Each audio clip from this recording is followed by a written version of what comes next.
We're going to get started with the December 10th Plains Sustainability Commission meeting.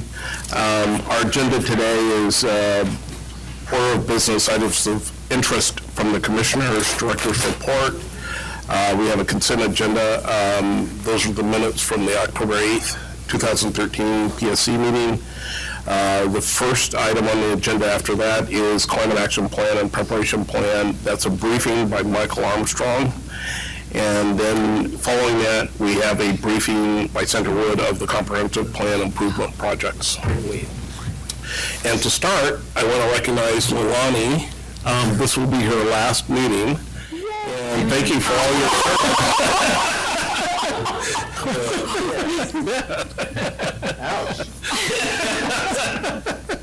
Yay to the.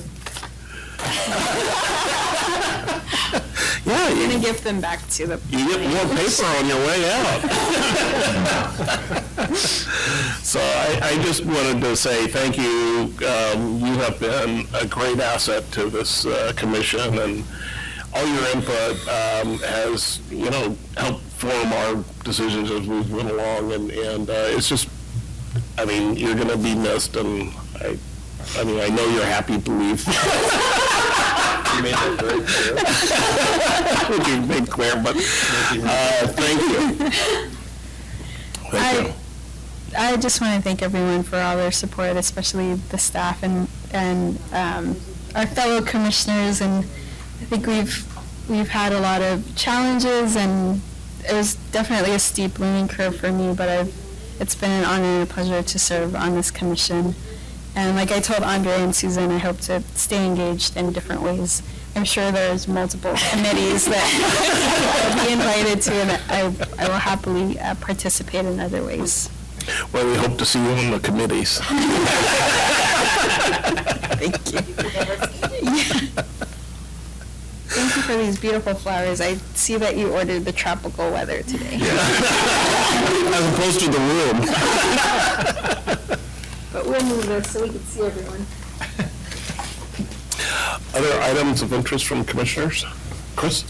So I would note that the Southwest Corridor Plan Purpose and Need Statement just concluded its public review period. And I submitted some comments to Metro, basically to do a better job aligning with Portland Plan objectives. I think Andre and I are going to seek a meeting with Commissioner Novick, who's the Portland representative on the steering committee, to try and underscore some of that. Yep.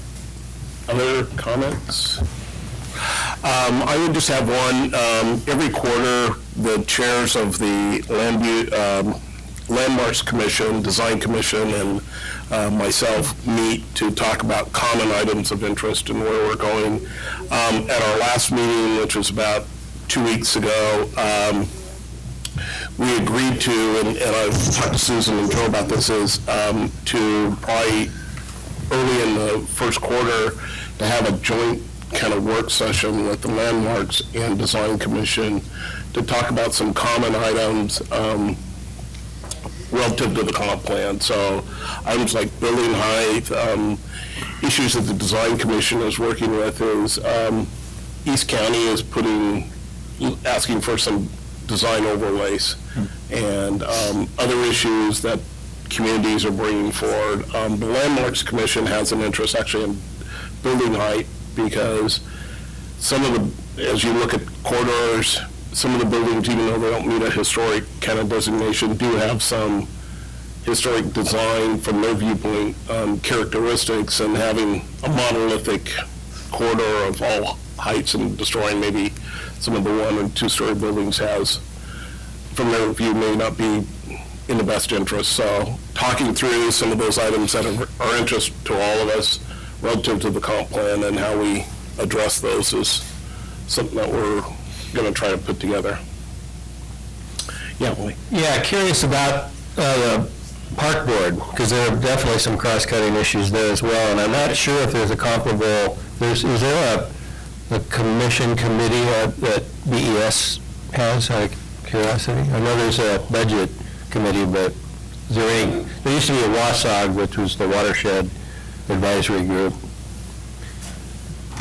I mean, if we're talking about the comp plan, particularly, it seems like having some interaction with somebody from the park board and from BES, if there is such a beast, would be helpful.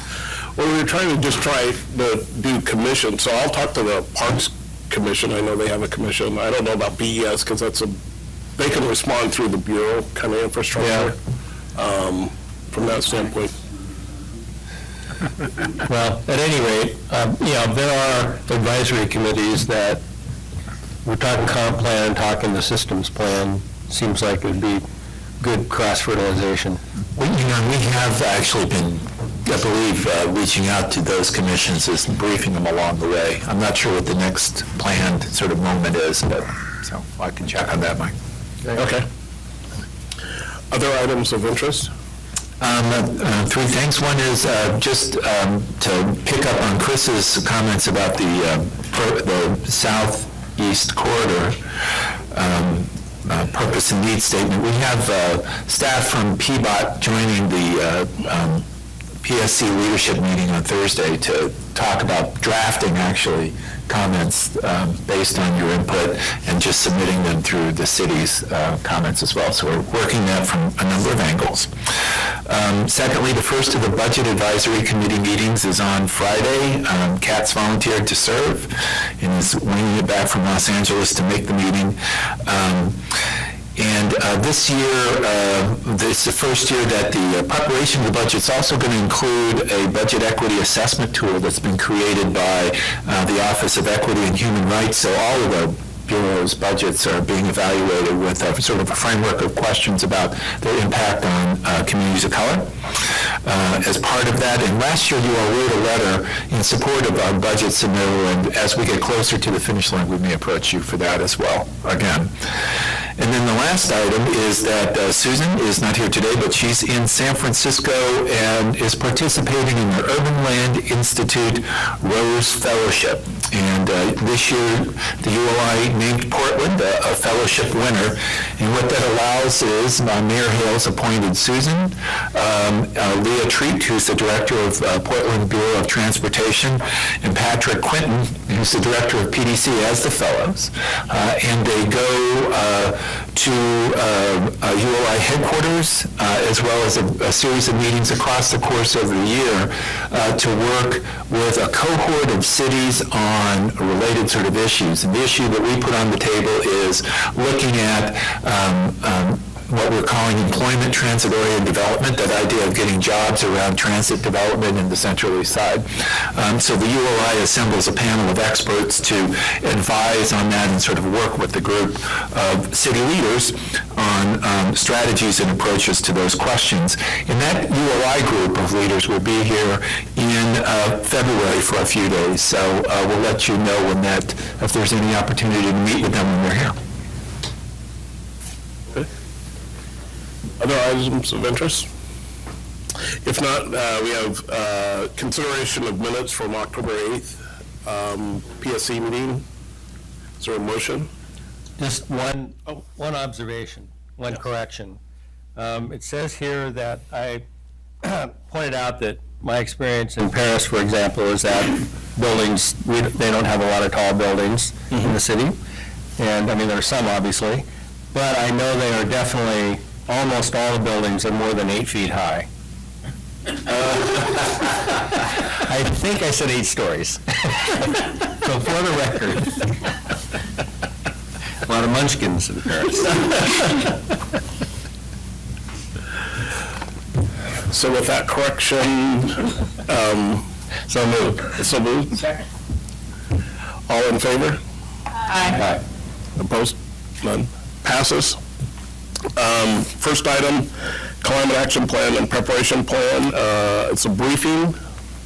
Michael Armstrong. It doesn't look like Michael. No. Michelle? Yep.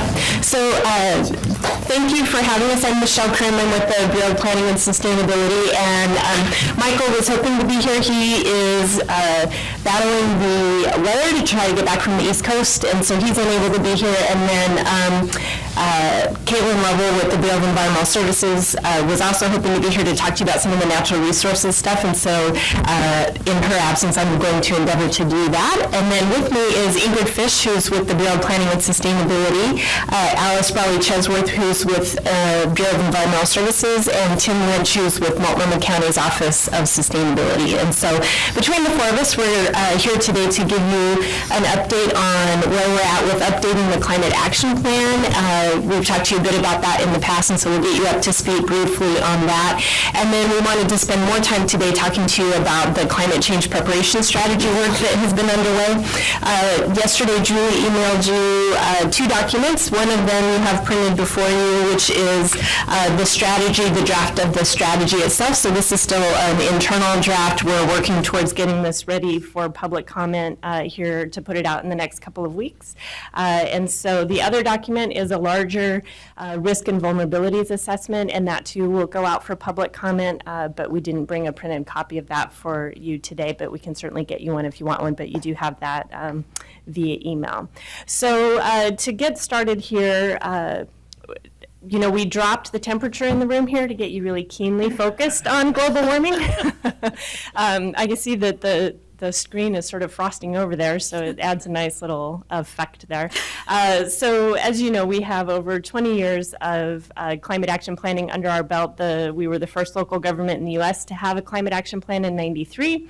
It became a joint plan with the city and county in 2001, and then most recently we have the 2009 climate action plan, and that's the plan we've been working to implement over the last several years. Established the goal of reducing our carbon emissions by 80% by 2050 compared to 1990 levels, and had these 8 action areas where there were over 100 actions that needed to be completed or significantly underway within 3 years. And so, you know, the plan had an intentional shelf life of just a few years, and so we're in the process now of updating that plan. Which has involved assessing our progress, looking at all of those actions, figuring out what we completed, what we still thought was valuable but needed to continue working on, what are the actions that were in there that ended up maybe not being a good idea or not being feasible. And so we've done an assessment of our progress, and then we have identified an initial list of priority short-term actions to take over the next 3 to 5 years. So an update then of that list of actions that appears in the plan. So we're right in the middle of that process, and through staff have been working with technical experts. There's a steering committee for the update to the climate action plan. We've been working with diverse community organizations and staff from across the city and county to begin developing that list of actions and to begin updating the narrative that will go along with that updated document. For today, we just wanted to focus on 3 aspects of the update to the climate action plan that are sort of new or different focus areas compared to previous versions. And so that involves a consumption-based inventory, so I'll briefly talk about that.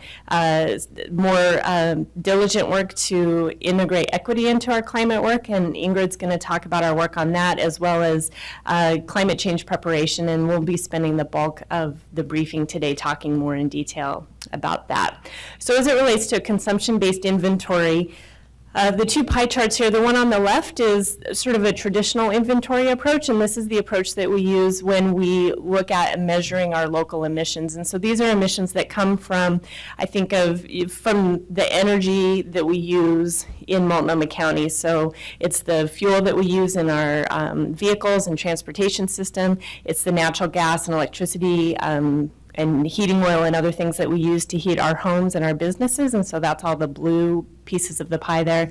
And then a little sliver there of waste disposal, and that is the methane that comes from the landfills from the things that we dispose of. So this is traditionally how emissions inventories are conducted and what we measure to track our emissions. And you can see that a significant portion of our emissions come from transportation, and then an equally significant portion come from heating and operating our homes and our businesses, so the commercial buildings and the homes there. And so often, and when you look at our climate action plan, a lot of the actions are focused on addressing emissions that come from those two sectors.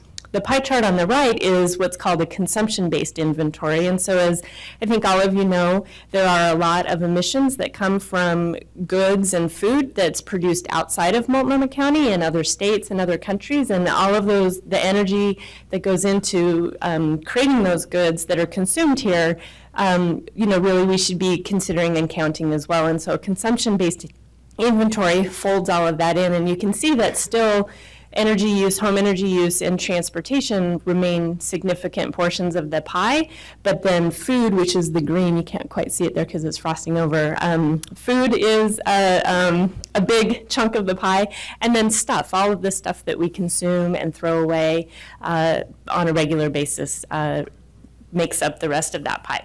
So the other important thing to understand when we're talking about consumption-based inventory is the relative scale of those two pies, I guess you would say.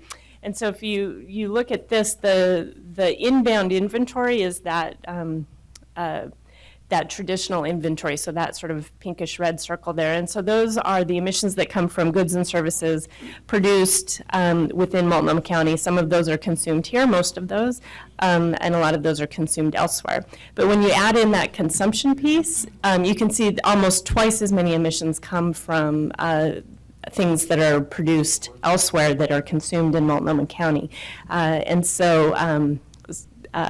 So it's important to understand really the important role that consumption has to play when we're talking about climate change.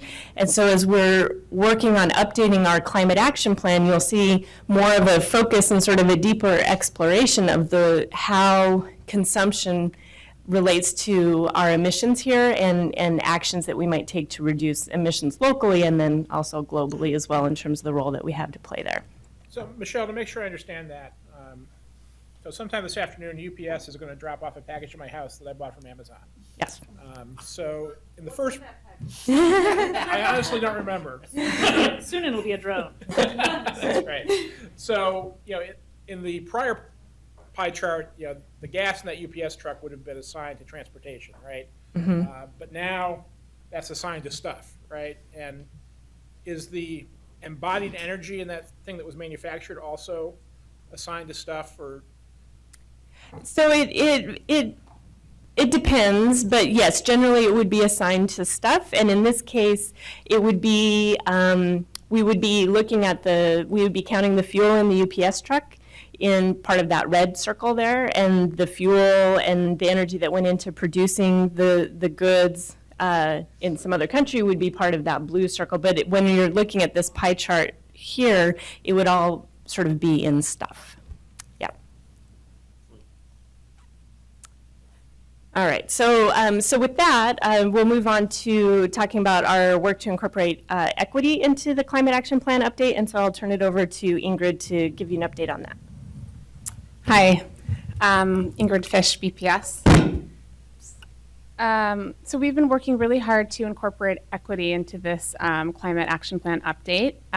We established an equity work group made up of city and county staff as well as 6 community organizations that are listed here. And that work group has been giving input into the draft actions and will continue to give input as we complete the plan. We've also hired an independent consultant to do an equity scan. And that consultant looked at the 2009 CAP actions and kind of identified opportunities to develop an updated climate action plan that more fully integrates equity to maximize benefits and reduce barriers for communities of color and low-income populations.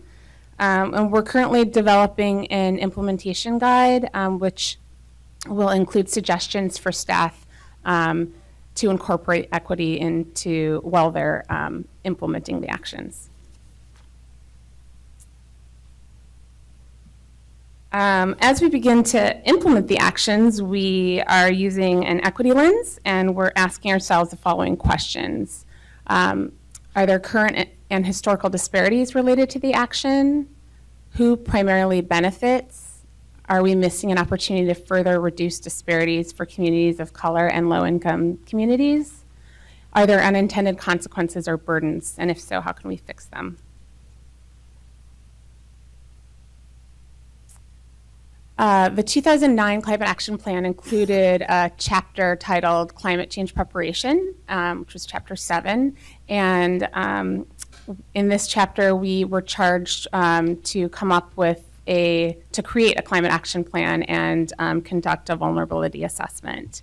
So that's what we've been working on over the last several months. I think most of you have seen this slide before. There are a few different spheres that climate action fall under. One is mitigation, and one is preparation for climate change. And historically, we've been kind of looking at the mitigation side of the circle, and that's what the 2009 Climate Action Plan primarily focuses on. And now we're going into the preparation work, which is focusing on this other sphere. And there's also a variety or various actions that fall kind of in between the two spheres and work and help with both mitigation and preparation. So to create this climate change plan, we had 3 teams. We had an infrastructure and built environment team, a natural systems team, and a health and human services team. And these teams were made up of county and city staff. Each of the teams conducted vulnerability assessments and came up with actions to address those vulnerabilities. The climate change impacts we're seeing are increased average annual temperatures, declines in cascade snowpack, shifts in seasonal stream flows, receding glaciers, and sea level rise. The projections for the Northwest are that we will start seeing hotter, drier summers, which will cause, high heat days, drought, and wildfires. And we will also start to see warmer, wetter winters, which will cause floods and more landslides. So as Ingrid mentioned, we have these 3 groups: natural resources, built infrastructure in the built environment, and health and human services. And so each of those teams looked at these projections for hotter, drier summers, warmer, wetter winters, looked at these risks that we identified as the priority risks we needed to be concerned about, and did an assessment of the vulnerabilities of those systems, and as Ingrid said, developed actions that we need to begin taking to address those vulnerabilities. And so in Caitlin's stead, I'm going to give you an overview of what the natural resources team found, and then Alice and Tim are going to talk about the other 2 sectors. So as it relates to natural systems, when we look at hotter, drier summers, you can see several of the impacts there that would be a particular concern for those natural systems, including drought stress, increased invasive species, fire risk, loss of wetland habitat. And then with warmer, wetter winters, flooding, increased erosion, and landslides. And flooding, flooding is an important natural process and has many benefits for natural systems, but often when those natural systems are compromised, then flooding, can't happen as it normally naturally would, and we can see some detrimental impacts to natural systems as a result of that. So these were a sample of some of the projected impacts that the natural resources team identified as being of particular concern. And then, go ahead, that we needed to begin taking actions to address. The good news is that we're already doing a lot of things that help us to improve the resilience of our natural systems, and you can see several of the items listed there.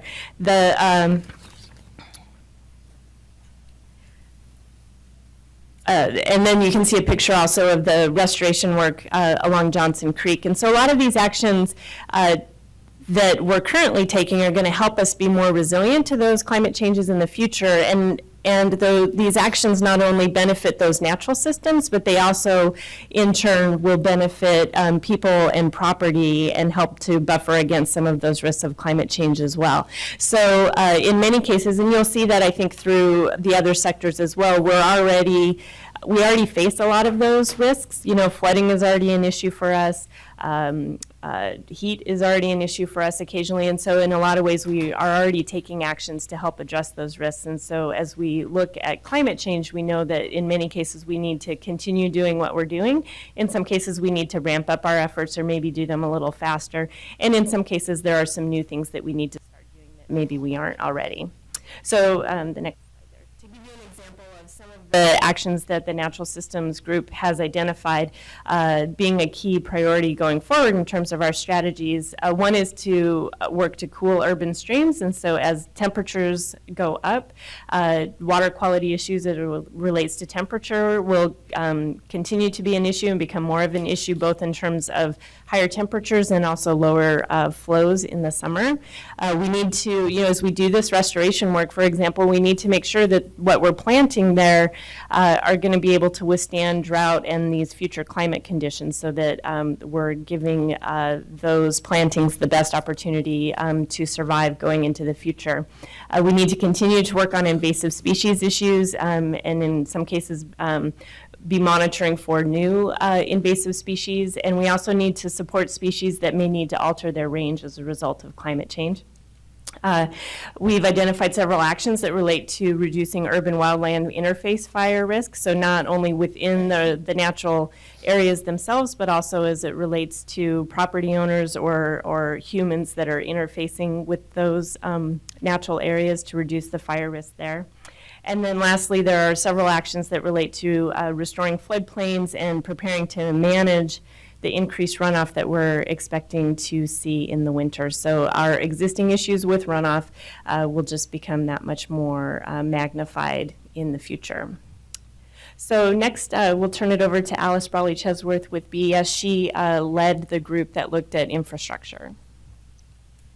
All right, is this working? Oh yeah, okay. I'm just not speaking loud enough. So yeah, as Michelle said, we looked at infrastructure and we decided to sort of start out looking primarily at the infrastructure that the city and the county have direct control over. So when we say infrastructure in this context, we realize that infrastructure really involves a lot of different things all over the city. But we started with looking at the Bureau of Environmental Services, so the stormwater and wastewater service that is provided here, transportation, parks, the Water Bureau, and actually we have representatives from Water here, so if there are any questions for them, we'll be deferring those questions over there. The county transportation people, so in terms of the bridges and things like that that are here in town, and then to just start addressing some of the other infrastructure and some more of the built environment, BPS sort of took a first pass look at those things as well. So that's just sort of the background. But for what we specifically looked at for hotter, drier summers, we're looking at there not being huge impacts to our infrastructure, which is the good news, really. When we're talking about pipes, having it hotter is not really going to make a huge difference. But we are looking at potential increased wastewater temperatures, which changes the treatability of the water, pavement buckling, maybe some rail warping if it gets really warm, increased water demand for all kinds of outdoor uses. Warmer, wetter winters is where we're really a little bit more worried, especially from an environmental services standpoint. Erosion, turbidity, potential for increased landslides, looking at our stormwater facilities, potentially needing to be upsized, and flooding of roadways and bike paths on our transportation side. Some of our existing efforts, I'm going to give special kudos to the Water Bureau because they've been looking at this, I think, longer than just about anybody else in the country, and what's going to happen with the water supply. And so they've been really on top of it, and we do actually have our groundwater backup system as well. For BES, we're looking at ways to reduce the stormwater flow into our pipes, and you're probably somewhat familiar with this, I hope, that we've been doing this for a while, saying, what can we do to keep the water out of the pipes? Those are our green streets, the eco roofs, all of those types of systems that we've been doing for the last several years. And then Parks Department in particular had mentioned that they're looking at really doing a smarter irrigation system so that you don't have it pouring rain and your irrigation's on at the same time.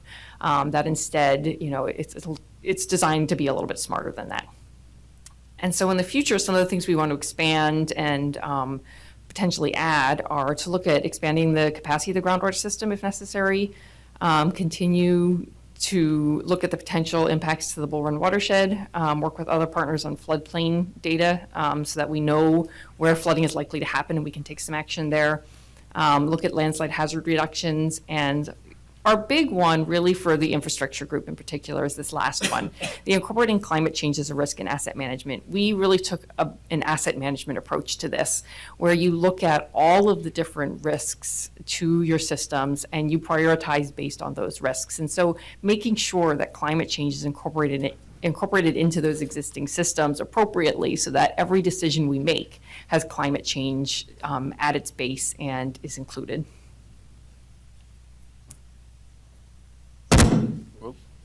Great, thank you, Alice. Again, my name is Tim Lynch. I'm with the Multnomah County Office of Sustainability. I'm channeling a lot of work from colleagues in the health department and the county health department and county human services that work on the social service end of things. We looked at those as well as emergency management and some bringing in folks from our parole and probation and other justice aspects of what the county does to really look broadly what we're calling human systems. So from a public health point of view, looking at higher, drier summers, we expect increased rates of heat-related illness. So that could be heat stroke, cardiovascular disease, things that we're already facing. There are already significant public health issues, but we expect those to be exacerbated, as well as reduced air quality and increased respiratory disease. There's a relationship between heat and air quality. Essentially, hotter days are going to serve to cook a lot of the toxics that are coming from cars and the built environment to create ground level ozone. And so people that are already suffering from high rates of asthma or bronchitis or other respiratory diseases, those are likely to be even more impacted once we start to see the increase in heat. Demand for social services like cooling centers, we anticipate increasing. Looking at warmer and wetter winters, I expect increase incidence of mold, which is already particularly an issue in multifamily and rental housing, personal injury and property damage from floods and landslides, and vector-borne diseases, particularly mosquitoes that could carry West Nile. But fortunately, there's a lot of things that we're already doing for other reasons that are building resilience in the human system sphere. For example, the county health department has a healthy homes program that works with homes with children who have asthma to understand what the triggers are in the home environment and find strategies or repairs to make their homes more resilient. And have started working with the county weatherization and the Housing Bureau's lead abatement program to really look holistically at creating a safer home for children with asthma.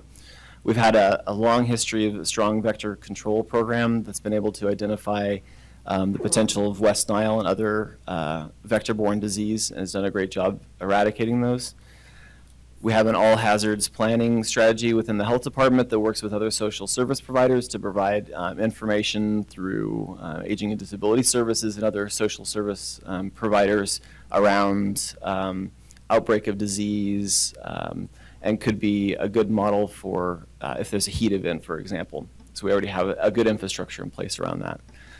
We have a robust social services network in Multnomah County, both within the county and the number of nonprofit service providers that are helping people find housing, deal with mental health and physical health issues that really, we'll talk about that more broadly in a second, but really are all things that contribute to a greater community resiliency when we start to talk about something like climate change. And then there's a lot of work underway that the county as well as the city is doing to try to address issues around air toxicity, like diesel particulate matter, for example. So preparation strategies, I think a lot of it is about alignment and partnership, for example, with bureaus and other nonprofits that are working on tree canopy to prioritize that, to making sure we're serving those folks that are living in areas that are particularly vulnerable to air quality issues, or people who already face issues of respiratory health. We need to work to build a heat preparation and response plan so that when we have a heat event, which the county typically defines as 3 consecutive days over 95 degrees, that we have a plan in place that we can put messages out for vulnerable populations to seek cooling or take other adaptive measures. We need to continue to work with BES and other programs to make sure we're managing habitat to reduce vector populations. And then we need to continue to work to build the research base around the connection between the built environment, climate change, and public health. And there's a couple of broad principles that beyond the human systems, I think all the groups have been working to apply. And one is looking at this, looking at vulnerable populations. So understanding that all of us will be impacted to a degree, but not all of us have the same ability or resources to respond to these changes that we're going to face. As well as the fact that there's a number of existing disparities, economic, public health, that will be exacerbated by the onset of climate change. And so we need to be mindful of these principles when we're planning. I think the Portland Plan has good language around we need to be thinking about building a broad community resiliency so that when we're faced with these impacts, we have the ability to respond. Go ahead. As well as we've touched a little bit around co-benefits, but just that we need to be mindful of shared strategies to promote livability and opportunity and really alignment with all of these other planning and goal processes that you face. These things are all working in concert together. Go ahead. So one way to do that is first just looking at the data that exists. So for example, this is a map of, in purple shaded, complete neighborhoods. So neighborhoods, you've talked a lot about this, I'm sure, that have access to commercial corridors, to schools, to parks, to natural areas. And then in the yellow and red, you can see areas that we've defined as vulnerable populations. So renters, people of color. I'm trying to read on this map which ones we use. Educational attainment. Educational attainment, yeah, thank you.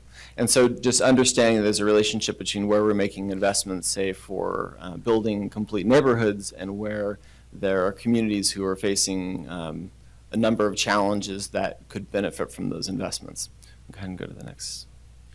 As well as looking at something like urban heat islands. So this is based off of work from Portland State University to kind of map where we anticipate areas of urban heat island, which is areas of concentration of, say, roads and impervious surfaces that essentially collect and retain heat during the day, which is particularly an issue for vulnerable populations because the nighttime cooling effect is lessened when these urban heat islands are retaining their heat well into the evening. And so the body doesn't have a chance to cool down in the evening. And so those consecutive days of heat are even worsened.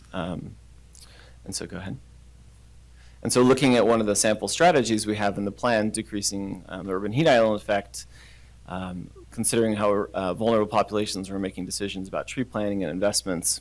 Go ahead and go to the next one. We can kind of combine these different dimensions, looking also at things of where the existing tree canopy is in the city, in the county, and that we can prioritize where those plantings are taking place.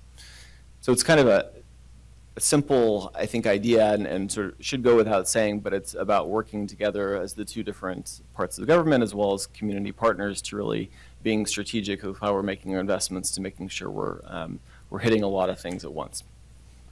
So before you go, just back to kind of putting the vulnerable populations and then your heat. So it's hard to discern from these two plus the vulnerable populations, which would be kind of East County, 205 or 82nd East. But the heat vulnerability, does that correlate to the vulnerable populations just in a census tract? Yeah, so it's a little confusing because we use two different maps here. The heat vulnerability map there was done by the health department. It looked at things like existing health disparities, age, access to air conditioning, and a few other dimensions to plot where those communities exist.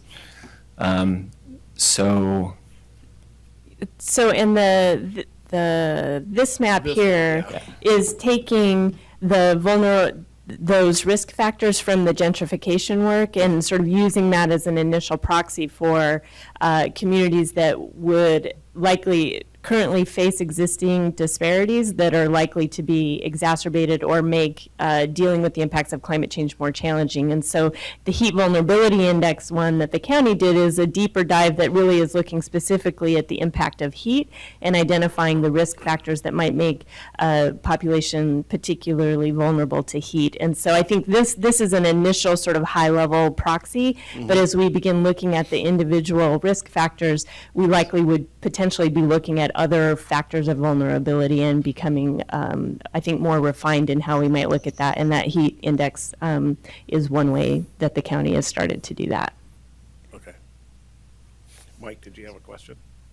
I have a bunch of them. Oh, okay. Well, so maybe, Wait.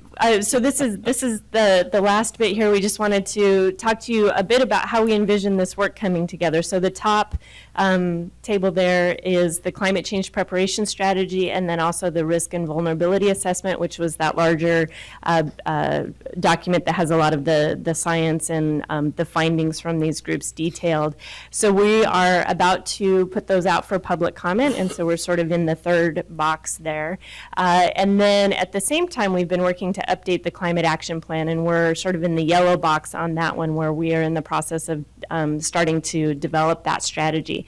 So our plan is to take what we hear related to climate change preparation through the public comment process for the documents that you were sent, and then have that inform what ends up living in the climate action plan. And so we'll be taking sort of pieces of this climate preparation strategy and moving it into the climate action plan. And so both the mitigation work and the preparation work will live together in the climate action plan, and then will be more detailed out in these other preparation strategies.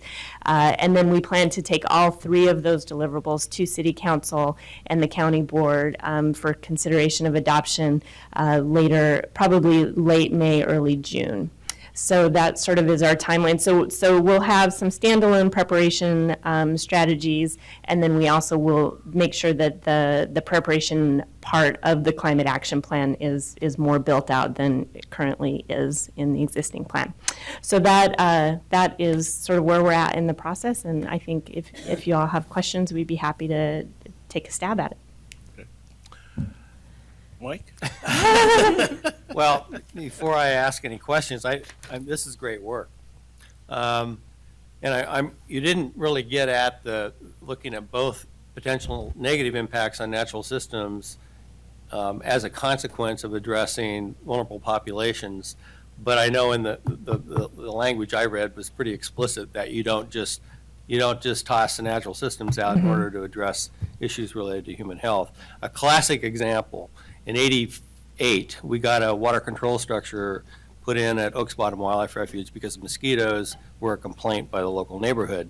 And it turned out that Multnomah County Vector Control initially wanted to drain Oaks Bottom. We had a little chat about that and concluded that it would be just as efficacious to maintain the water at a particular level, constant level, because a particular species that was the problem like fluctuating water. So that was cool. So we achieved two objectives. One was to get a handle on vegetation management at Oaks Bottom, and the other was to address mosquito problems. Then West Nile came along.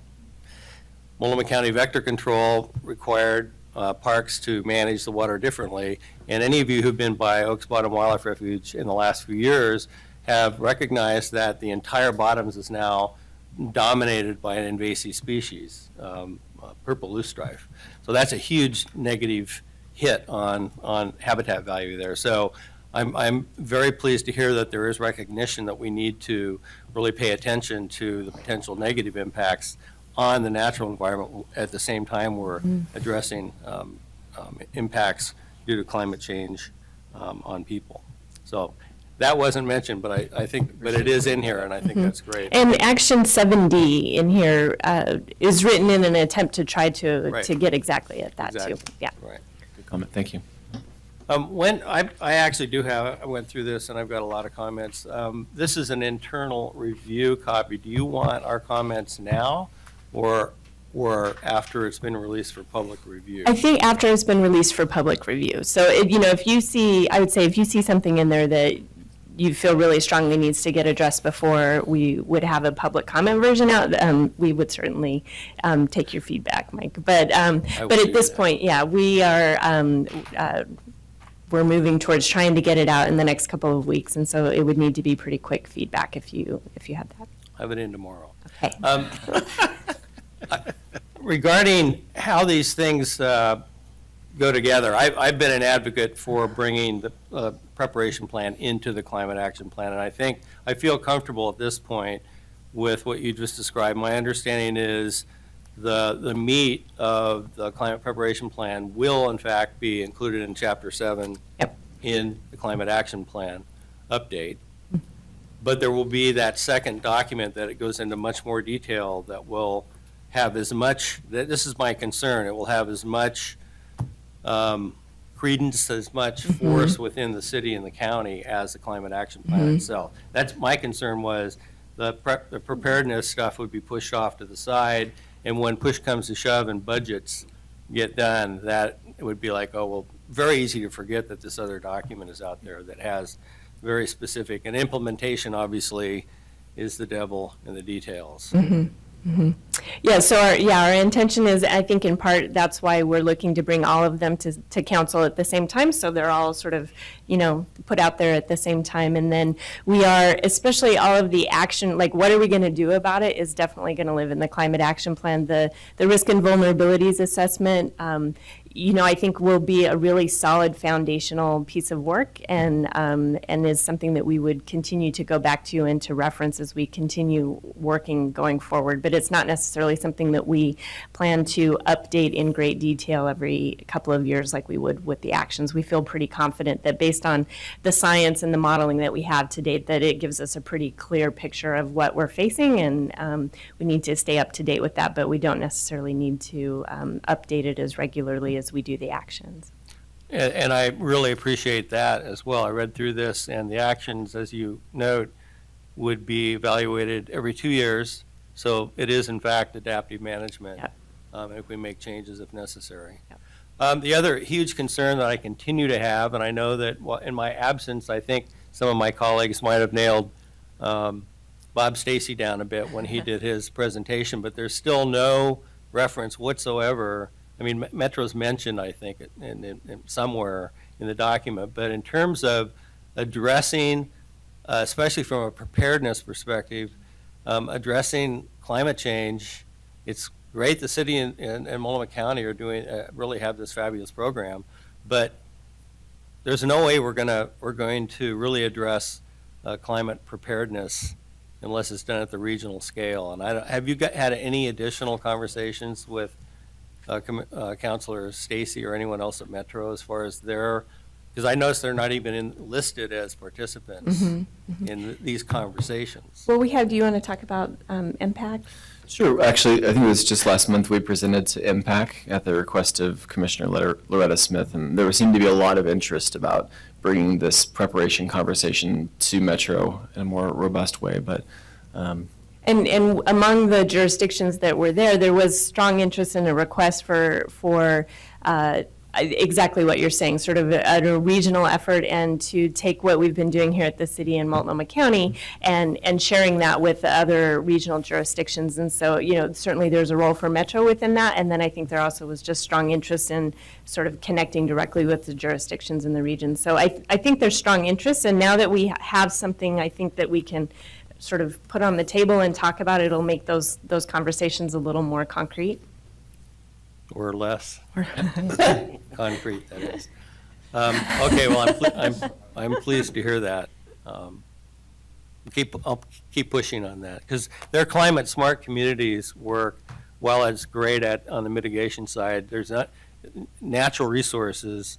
The natural infrastructure is not even referenced in any of the work. I think the city of Beaverton happened to mention the word parks, and that's the extent of it. So, and that's the other question I have for Alice in terms of this document and your presentation. it's the built environment and infrastructure. Is it implicit that it's natural infrastructure as well as built infrastructure? So we tried as much as we could because, honestly, different people understand natural resources and sort of the pipes differently. And so in the group that I led, we were looking at specifically the actual concrete, steel type built environment. And Caitlin's group was looking at the natural infrastructure, but we coordinated very closely. We had a lot of people attending both meetings to make sure we worked together.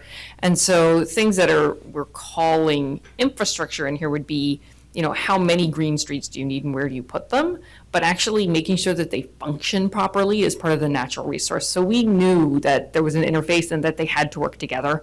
And a lot of actually the recommendations from the infrastructure group, the built infrastructure group, are make sure the natural environment works, because we realize if that falls apart, the infrastructure has to work so much harder and it's so much more expensive. So that was sort of how we handled it. Thanks. Other questions? Okay. It all worked.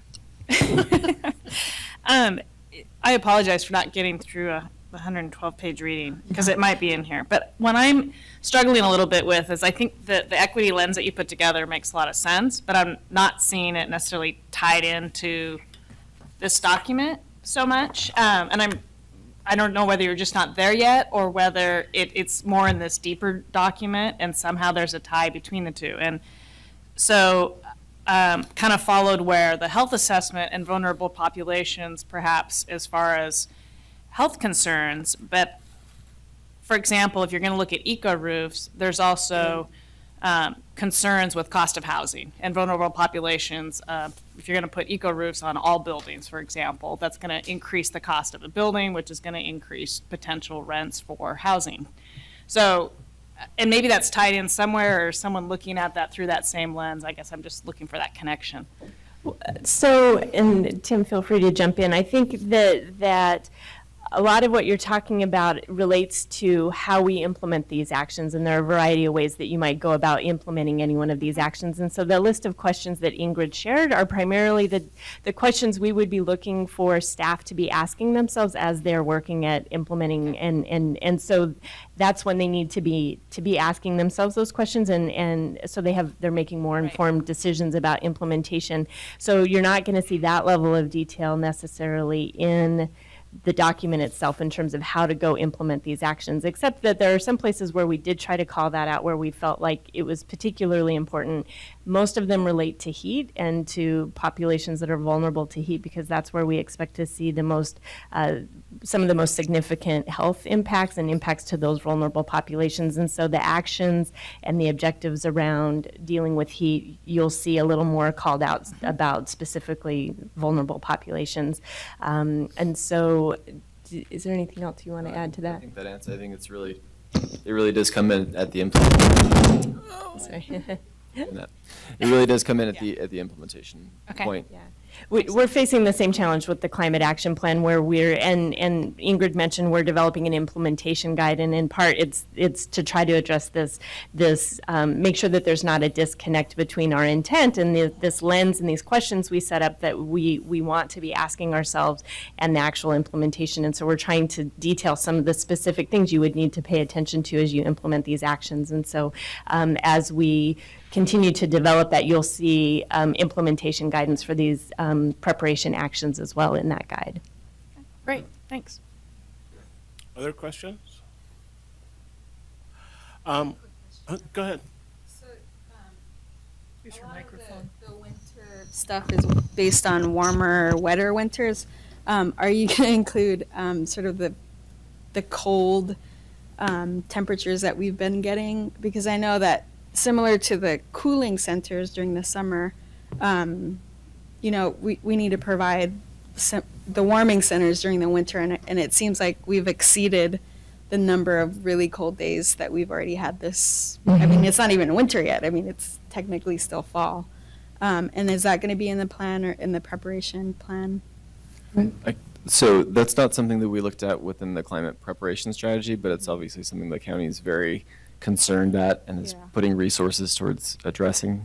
But it wasn't one of the key changes that we project with respect to climate change. It wasn't something we looked at specifically in this plan, but it doesn't mean it's not important, just as we didn't look very closely at energy and a few other issues that were a little bit tangential, trying to focus on the things that we had the most direct control over as well. Yeah, so when we are looking at this work, we're really looking at longer timescales and projected impacts and changes in the climate over a longer period of time, like 20, 30 years. And so on any given year, we may have a lot of cold days or a lot of hot days, but that's not necessarily directly tied to climate change. By and large, in the winter, we will be getting warmer, not colder. That doesn't mean we won't have cold snaps and have weather like we have today, but overall, on average, our winters will be getting warmer, and which is going to cause significant issues for us statewide when you look at things like snowpack and things where it's really important that we not cross that threshold of having a warmer winter. So while it's not in here, it doesn't mean that it's not important and that we don't need to be taking steps to address the very real impacts. It's just not necessarily tied to projected impacts from climate change that would be getting worse. And this conversation is precisely why it's good to have you talking about climate change, which relates to extremes in climate and not global warming, which has been totally co-opted.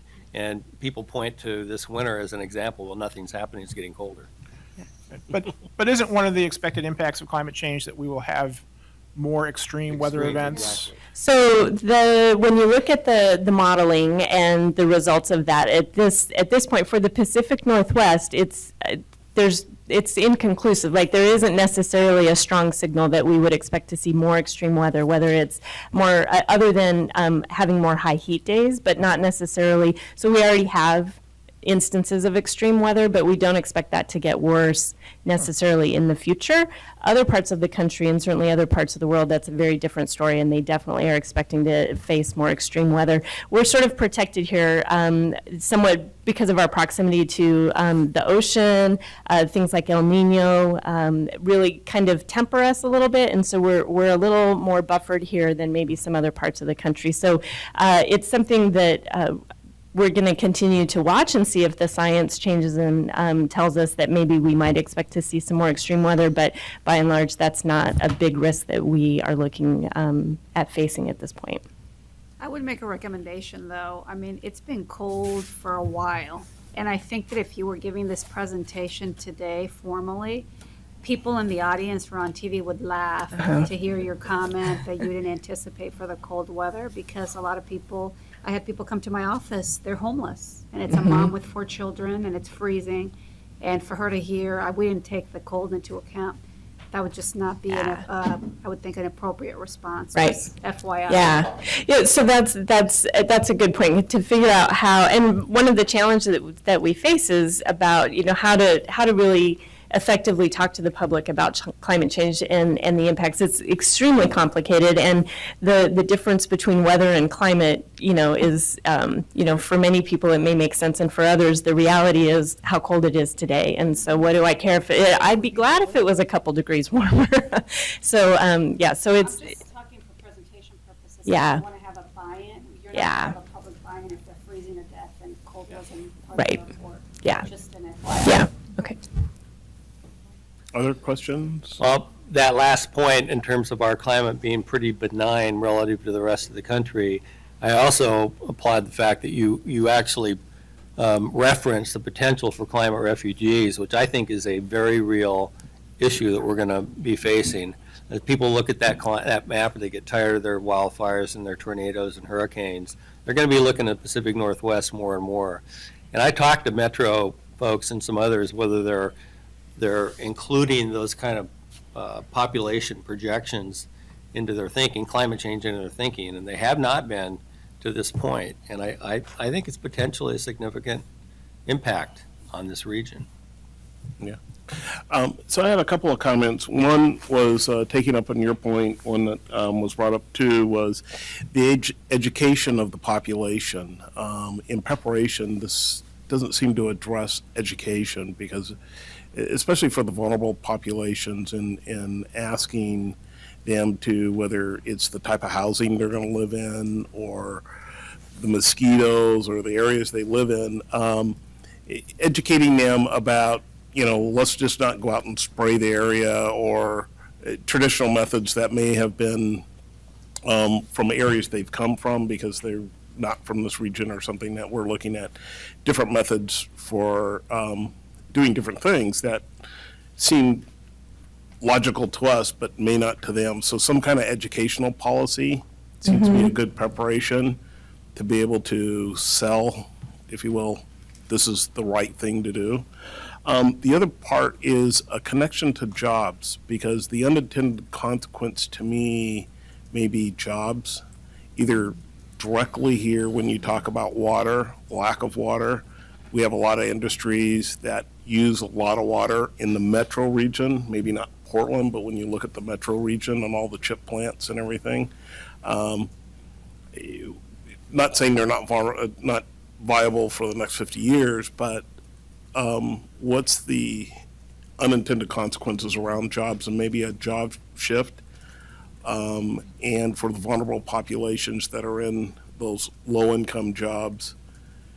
I don't know the answer, but that seems to be a missing component. We did briefly look at potential economic impacts. The state has as well, and there's not a lot of information out there. And so it's definitely something that we've identified that we need to continue looking at and figuring out how to go about trying to assess those risks and vulnerabilities to the economic sector. But it's, to date, there's not a lot of research on it, and there's not a lot of sort of things that we can go out and look at that others have done that can help inform that. And so, and similar to the climate refugees or climate migrants, it's something we've identified that we need to keep an eye on and continue working to try to figure out, but we don't have sort of a clear sort of next step in terms of the actions we should take to address those risks. As part of that refugee job, maybe because of our agricultural in the eastern part of the state and in the Willamette Valley, maybe those crops change and don't provide the same work sources for people, so they will come to the urban areas looking for jobs. I'm not sure, but it seems that looking broader, I don't know if Portland jobs change, but the metro region and certainly Oregon, the classification of jobs may change in the agricultural area probably.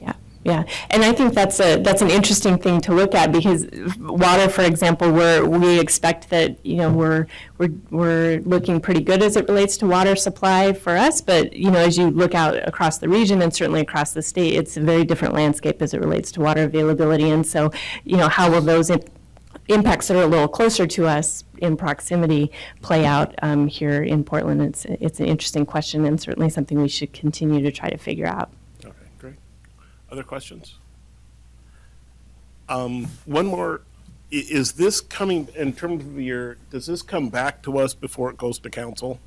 We'll bring this, and we'll probably focus on the climate action plan itself, which will embody much of this, and so and that'll come back to you before it goes to council. Okay. Kat? I'm sure you have been, but have you been tracking when Hurricane Katrina hit the East Coast and some of those areas, and FEMA's involvement in the remapping of the FEMA kind of floodplain lines and how that's affected the economy and the property values and all of that?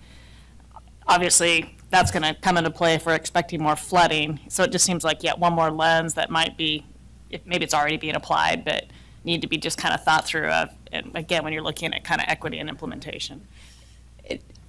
And definitely that issue, like getting the floodplain maps updated and working with FEMA, is a huge action that's in here, and definitely something that is a big priority for us, and figuring out how to make that happen, because absent that information, it is really challenging to do the assessment that we need to do to figure out who's vulnerable and how are we going to address it if we're using maps and information that is out of date currently, and then certainly doesn't factor in climate change. Well, and I guess in addition, some of the things they've been struggling with is, okay, so the FEMA maps got updated.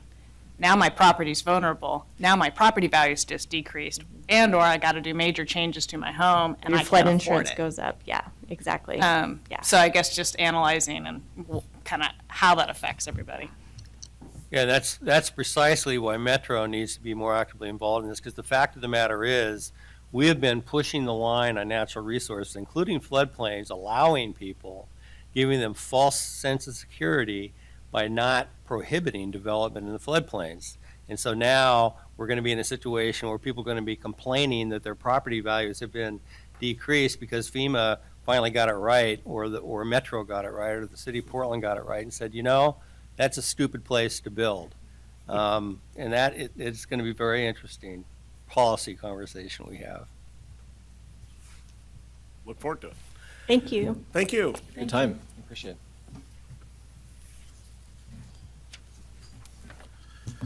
it. Next, we'll have the Comprehensive Plan Improvement Projects, Sandra Wood.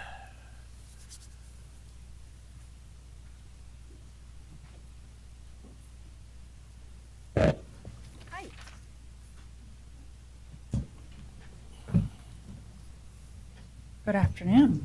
Hello? How's everybody? Good. Where's your I jacket? know, what? I came down here, take your coat off and stay a while. As soon as it warms up. Oh, I have handouts for all of you.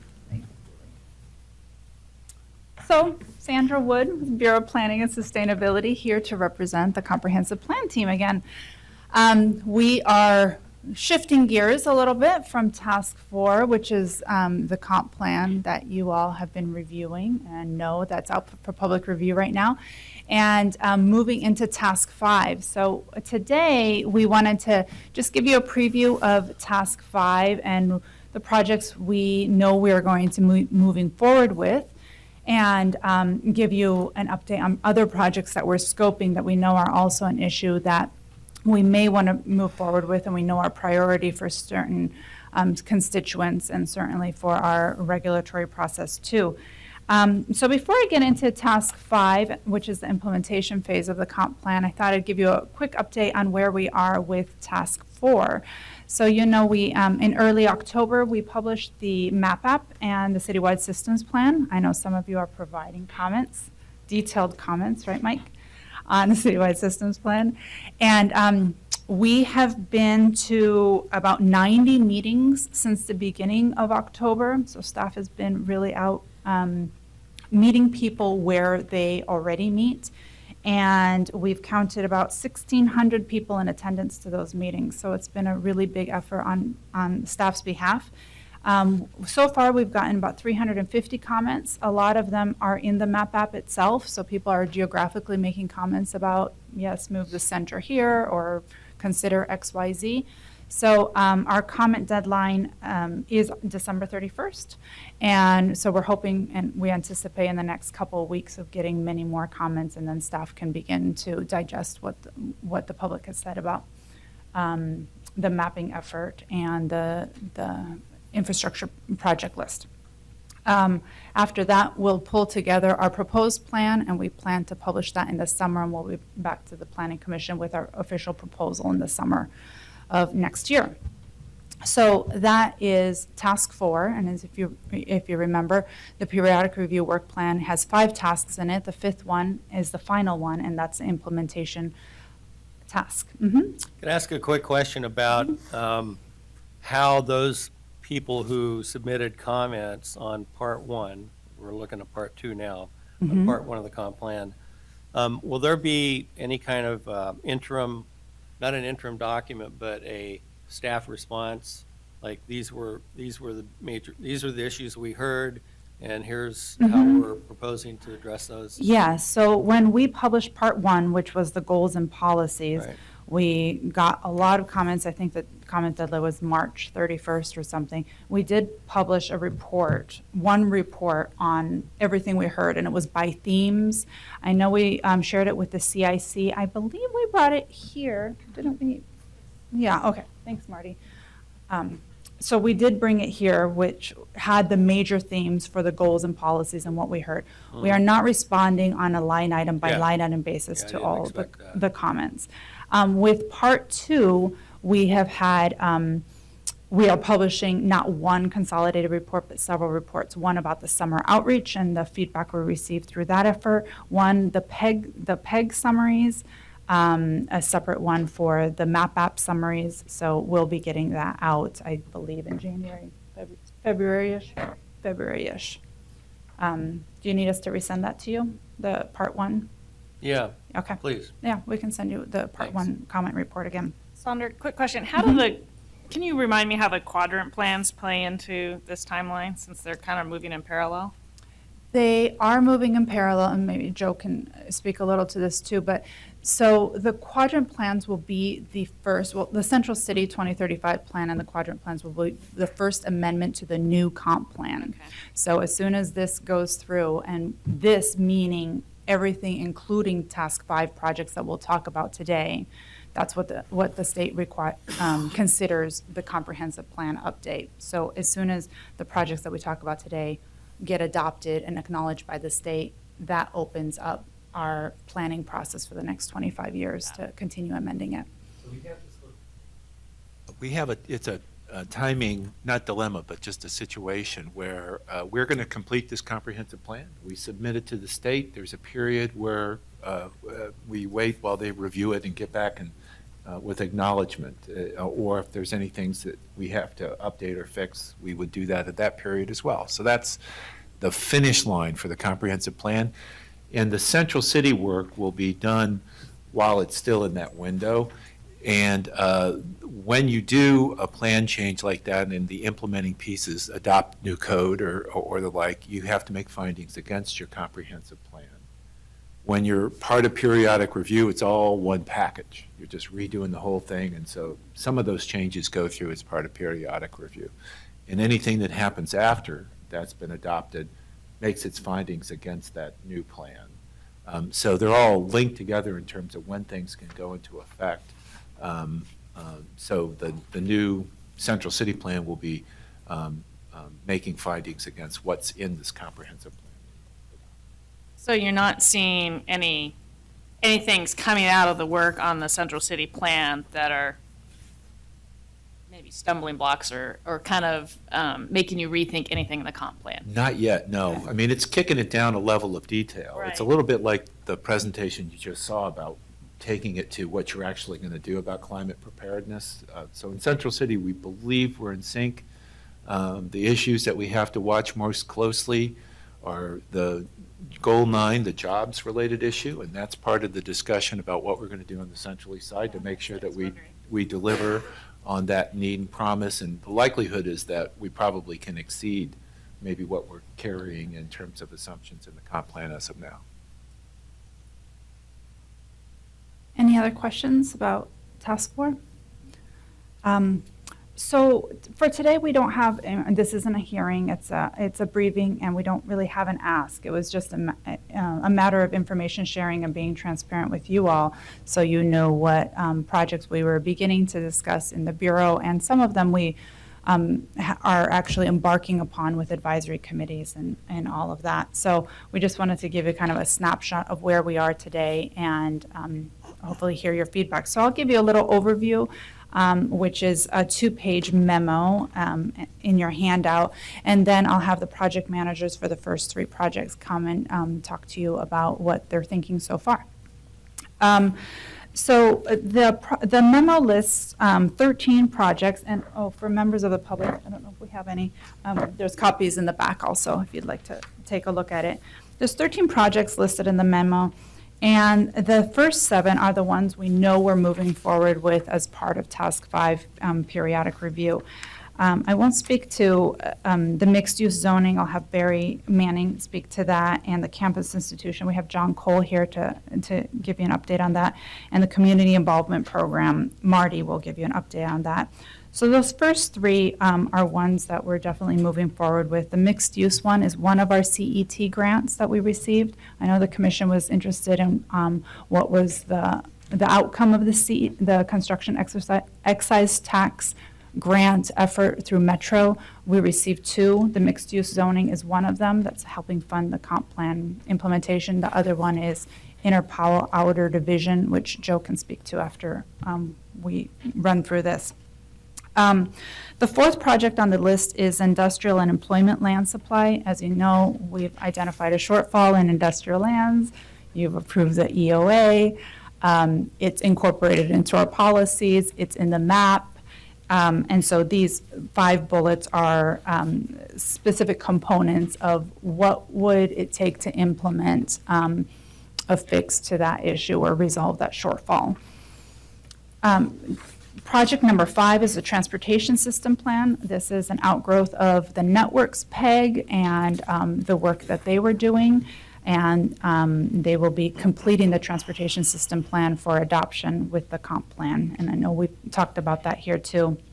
Number 6 may be one that you haven't heard about. Sandra, And- just real Yes. quickly, back on the transportation, as they go through that plan, will that come to us for kind of, For approval, for recommendation to will city it come to us council. before approval? Yes. Like Yes. the draft? Well, we will bring it, for all of these projects, we will be bringing a scoping session to you. Okay.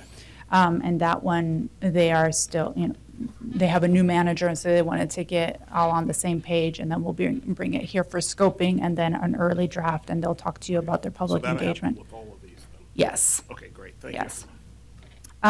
Number 6 is intergovernmental agreements, and I don't think any of the PEGs well, probably the education PEG talked about this a little bit. We've divided that into the 3 bullets that you see there, the coordination with metro and abutting jurisdictions, urban services, and school districts. And what this bundle is about is basically part of the comprehensive planning is to be clear who we're working with, who's doing what, and update our current intergovernmental agreements or create them in cases that we don't have them. For the urban services in particular, there are about 30 agencies that provide services within the city of Portland that aren't the city. So Multnomah County Drainage District, for example, that you heard about recently, they provide the service of controlling the floodplain along the Columbia and maintaining the levees. So part of this is looking at our intergovernmental agreement with them and make sure we're still on the same page on with those. So the school districts, of course, you have talked about that also in past projects. The housekeeping amendment packet is a little bit of a catch-all, and basically the notion here is that when we update our policies and those are adopted through council, we need to look at our implementation mechanisms to see what's out of sync. The most prominent example is probably our existing comp plan has a no net loss in housing policy that's codified in the zoning code that BDS implements. So when we're proposing to eliminate that policy with a new comp plan, we need to go into the zoning code and eliminate it so it doesn't apply to quasi-judicial reviews there also. So that will be probably the last of the implementation packages. So those 7 projects we know we're moving forward with, and you'll get a preview of the first 3 when I stop talking here. The last 6 projects are ones that we're currently scoping and have definitely some momentum behind them. And I won't go into them right now because as we continue scoping them, we'll be bringing them here within their context, whether it's comprehensive plan or within the budget cycle. But those are things that we know are issues, would be good projects to pursue, are definitely a priority also, but aren't necessarily required for periodic review. Any questions about that before I? Okay, 2 other little pieces of information I wanted to share before my colleagues join us. One is that the Community Involvement Committee, and Howard is the chair for that, has been with us since the beginning of the Portland Plan and has continued on with us. They will continue with us during the comp plan during Task 5. So we've already been to them and talked to them about these projects too, and have been picking their brain on how best to do community engagement for each of these projects. So they'll continue working with us. The 3 projects you'll hear about today, they'll talk to you about what kind of community involvement they're expecting or and planning for in the advisory committees. The transportation system plan is already embarking on forming their advisory committee. The deadline for solicitations has passed for that project team. So they'll talk to you about it when they're here in January or February-ish.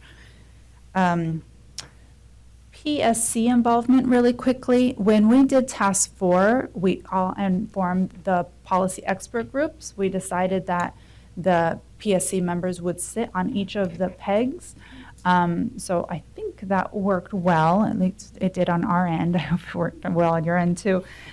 This time we weren't planning on asking for PSC members to participate in the advisory committees unless you feel there's a need or you have a specific interest, and you're welcome to attend. So as you hear about the projects, maybe we can talk about whether you want to participate or not. Our plan was that each of the projects teams would be coming to the full PSC throughout their project, from the scoping and whenever they have specific information to share or feedback to solicit from the commission. So I'd be anxious to hear your thoughts on that as you hear more about the project. So each project Mhm. of these 7 projects Mhm. will have a team that's assigned to it and an advisory. Not necessarily. So the first 3 that you'll hear about today will have an advisory committee. And project number 4, industrial and employment land supply, they have been working with a lot of this work came out of the Industrial Lands Watershed Health Subcommittee. So that was a sub of the employment PEG and the Watershed Health PEG. They formed a subcommittee that has been working with us throughout. And so some of these are part of their strategies that came out of that group. The TSP will definitely have an advisory committee. The intergovernmental agreements at this point and of our scope, we don't think we need an advisory committee. It's more of a jurisdiction to agency discussion. And the housekeeping amendment, we wouldn't have an advisory committee for that one either. On the intergovernmental agreement, Mhm. I see school districts listed here. Yes. How do you solicit information from the school districts if they're not represented? So Deborah engages with the superintendents, as you know. So I think she was going to talk to that group about how we would pursue the intergovernmental agreement between the 5 school districts in the city. It's rare that we meet with Deborah. Yeah, I think, Karen, the idea is these are one-on-one with the agencies involved, and then brought back here for, review, rather than having a committee of all these different agencies where each one of them has a separate IGA Right. with the city. So. And those in particular, Karen, there's a lot, we're still definitely in the scoping phase. I added it to we know we're going to do these group.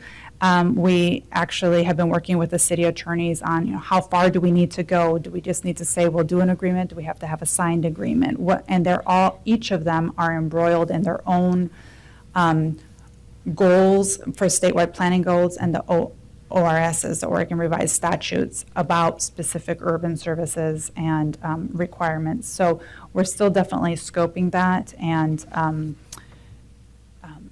and we'll come back, I think, here and say this is the number and the ones that we envision moving forward with and how we would engage the public or not, if we're just working straight with the agency. All of these projects, this whole phase is going to have general public outreach on the results that come out of it. The results and the progress on the projects as it's made also come to the commission here, so.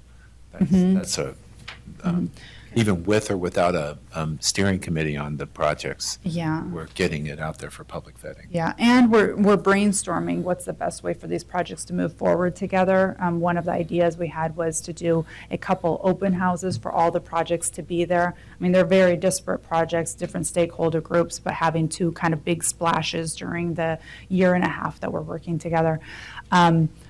So I'll say one more thing before I invite my colleagues up.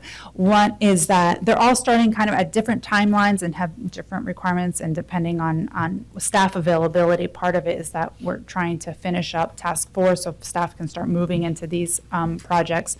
But our goal is for all of them to be done in mid-2015 so that they're all adopted through City Council at that time to send off to the state.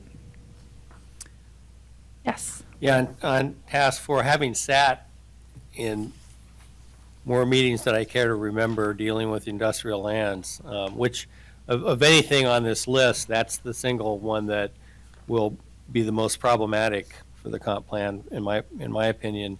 We were told at our last subcommittee meeting that staff would take all the work that we've done, and we've worked very diligently, and we're actually down to doing really some pretty absurd things, in my opinion, to try to squeeze, another acre for industrial uses out of the process. That staff would come back to our committee, even though we were told we were done, that actually we probably would have another meeting. Would that additional meeting somewhere down the road come after public testimony on the options, or would it come back to that subgroup and then go out for public review? Mike, I need to ask Sally and Tom. It could work either way or both, honestly. I'm just curious. And I think it's whatever. So I don't know the answer. It could work either way. And let me see what their expectations are. The purpose of that group too is to get our best. You all have been up to your eyeballs in this at a very great level of detail. So it's an important sort of vetting place for us on whether or not this package still makes sense. And then, of course, we need to get it out for public review too, because that will challenge a lot of our assumptions, I'm sure. Okay. And it'll be here again too for one more round of What's that. that? And then it'll be back here Yeah. in front of the PSC for one more round of that. It'll be fun. Yeah. We also had a multi-peg workshop here in this room, where a lot of us in the pegs wanted to connect with the other pegs, and so we did that one day. And we took up 2 out of 3 questions, and a lot of them were about city hubs, where you would have a healthy connected neighborhood hub, and also about East Portland dispersed employment. And there was also a Southwest Portland item on the agenda as well. And people came together and met about that. Where are the results of that information that was gathered? So that was one of the series of the What We Heard report. So like, as I described for part 1, we did a What We Heard report. For part 2, we're doing separate ones, one for summer outreach, one from the all-PEG meeting. Is that out yet? Yeah. So it's been distributed. We probably linked to it in the e-news. So we did a summary report of that. How did people know about?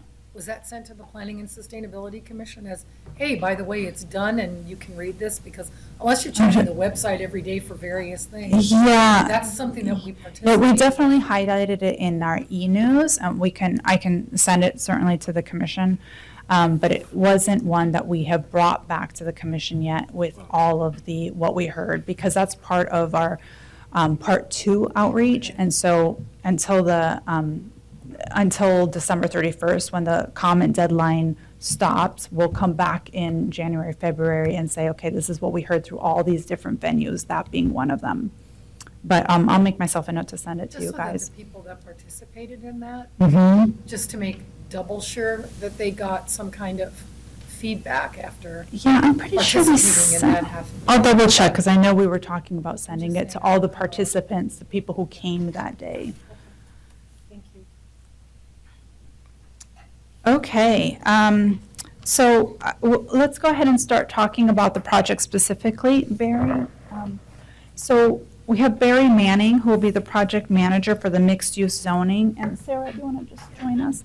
And Sarah Shuli's here also from PBOT.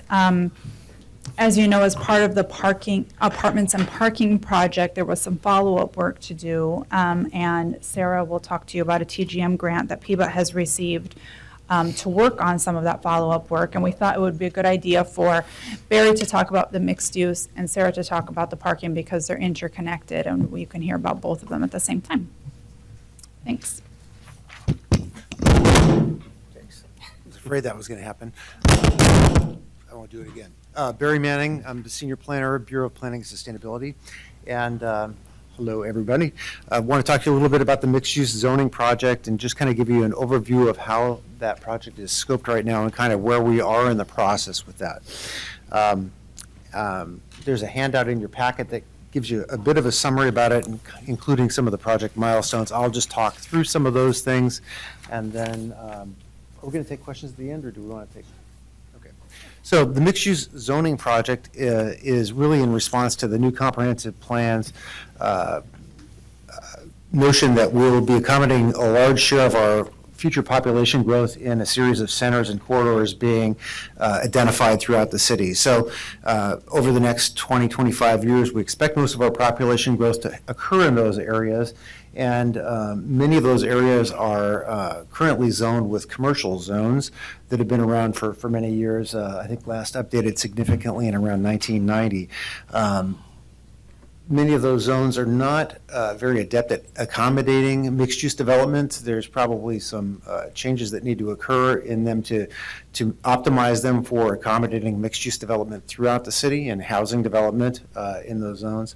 And so this project is really scoped around looking at ways that we can kind of reassess the commercial zones where we expect much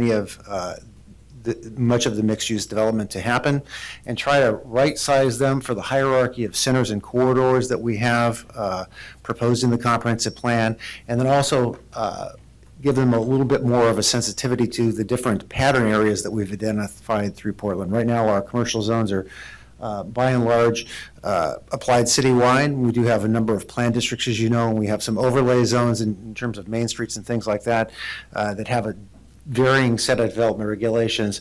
What we'd like to do is kind of see if we can line those up in a more kind of coherent fashion that, again, relates to the hierarchy of centers and corridors that we have throughout the city and kind of responds to the context through some potentially different design standards.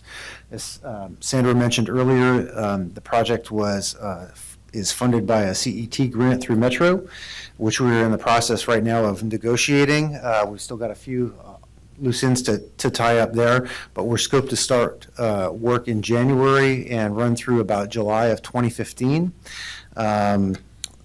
Some of the issues that we hope the project will take on are, again, I mentioned the size and the design features, but we'll also be responding to things we've heard from the community as some of the mixed-use developments that we've seen happening in Portland recently are kind of getting feedback. So we're looking at how we might regulate residential floor area in those mixed-use and commercial zones, how we might amend codes to provide bonuses for the types of development or amenities that we want in those developments.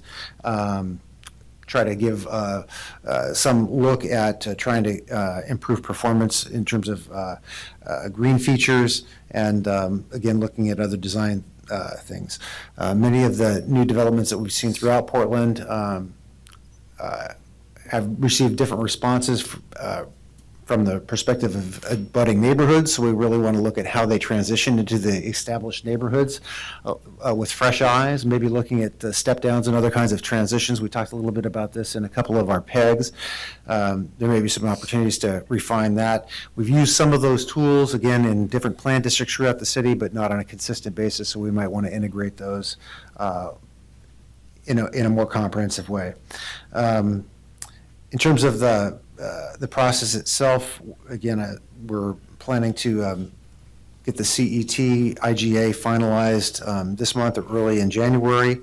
The next phase will be to refine our public involvement plan. We've already gone to the Community Involvement Committee for a briefing, and we want to go back to them in February with a more refined briefing on the public involvement plan.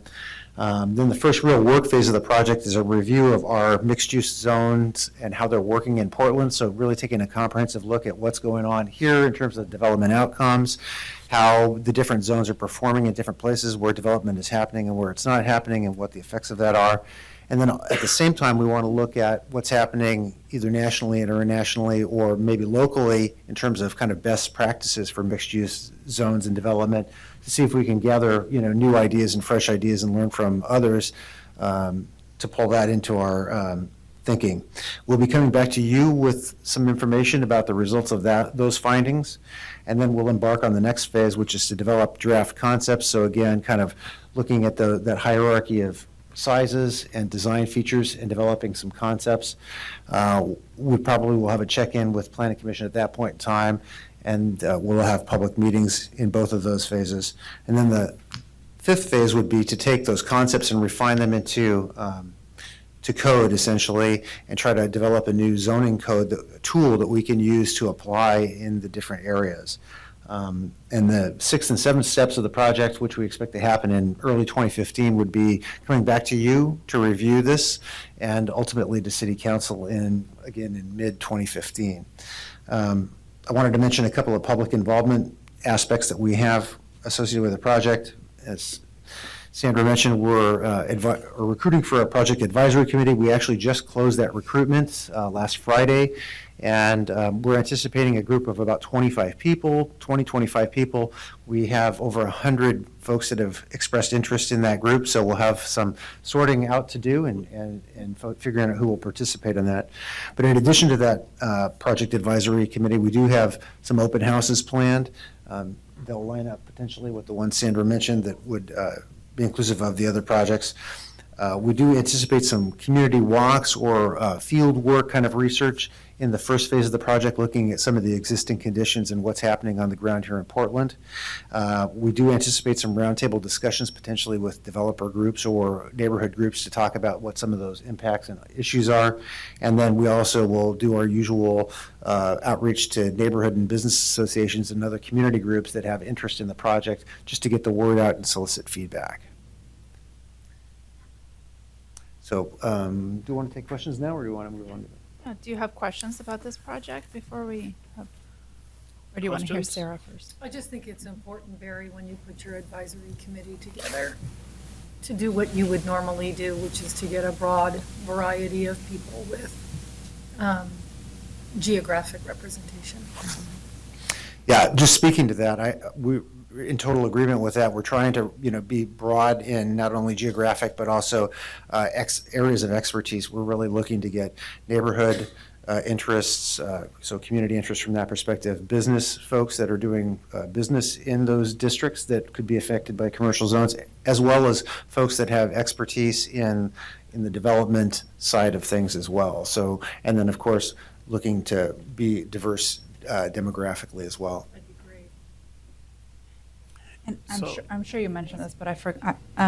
So this project was for commercial zones outside of Central City, so and we're working with Central City on who gets to keep the X zones and who's amending what, so make sure we're not stepping on each other's toes. And this look does include, we mentioned commercial zones, we're also looking at the EX zone as it functions as a mixed-use zone as well outside of the Central City. And on the back of the handout that you have for this project, you'll see a map, kind of hard to read, but it shows where the commercial zones are within the city and how those relate to the centers and the corridors concepts in the comp plan. So you'll just see how those line up.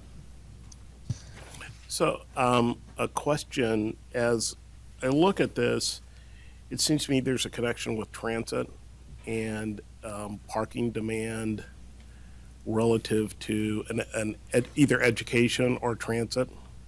And I don't see transit mentioned. And I'm concerned that you build a model that doesn't include transit, and if we don't expect people to ride transit, we need to tell TriMet. And if we expect them to ride it, then we need to have TriMet plan for them to ride it and adjust a parking model to get there.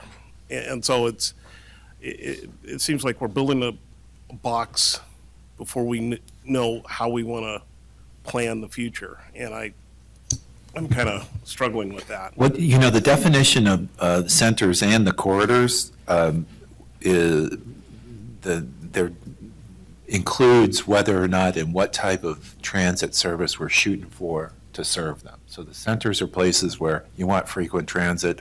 Some of these corridors are places where you want it or you have it, and it differentiates the type of corridor and the type of development that you can expect or you think really going to work in that center or that corridor. So think of especially the centers as a package of things that come together to make the complete community, the little bit more dense development, but the a compact sort of concentration of the services that can serve a variety of neighborhoods as their commercial and service center.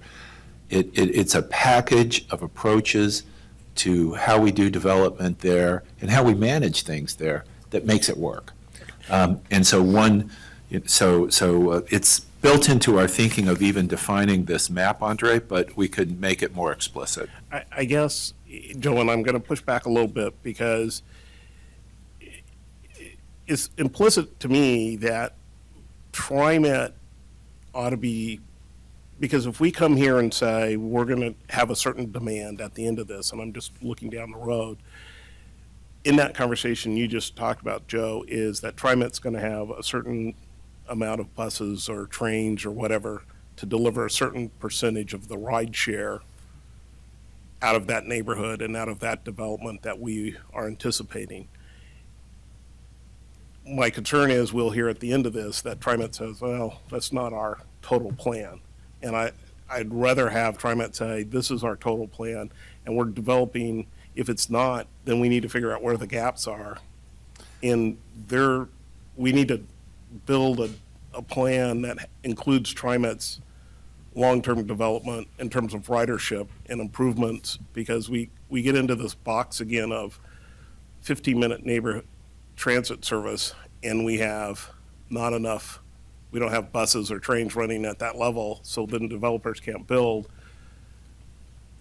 We're just putting ourselves in that box again down the road. Right, so that box, we'll encounter that box before this project's done, because this map and the centers that it involves in the corridors, that's in the comp plan. Yeah. So that's coming to you all this fall. Yeah. So we take your message to heart and actually have been talking to TriMet about it. And the city made a run at actually getting funding for its own transit mode plan. You know how we have a mode plan for bikes and peds and freight?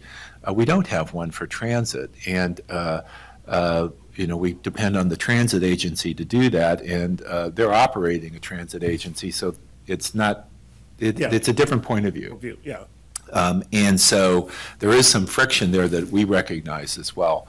And so part of the vetting of this map and the implications of our growth assumptions are going to be done with Metro, and they'll have to be here when you all are reviewing it this fall to be able to address those kind of questions. How we get there. On East Portland, you're talking about new centers. You can't serve them by frequent transit. Is it really a center? What's it take to get them served, and when do we think that can happen? Remember, this is a 25-year plan. But, yeah. That's going to be all part of our discussion. Well, and that was kind of my next point. If you look at East Portland, you look at some of the centers, do you get transit there when the centers plan to be there? And if it's not, does it qualify as a center? I mean, I'm just, the questions you're asking and in my mind are kind of playing out a little bit of, do we plan a center if we don't have all the components there, especially transit, which is a kind of a fundamental building block. And if we don't have the transit agency at the table to say yes or no to the plan, then we're planning with ourselves, and that's not a good strategy, I guess. So I'm just concerned about that. I know this parking strategy, but I'm concerned about when you talk about centers and you talk about transit, and especially some of the East County and some of the underserved neighborhoods relative to transit today, and you look in the future and you say we want to grow those, which we certainly do, and we want to make them prosperous, we got to have some other people, partners with us, come out there too, and to make them work.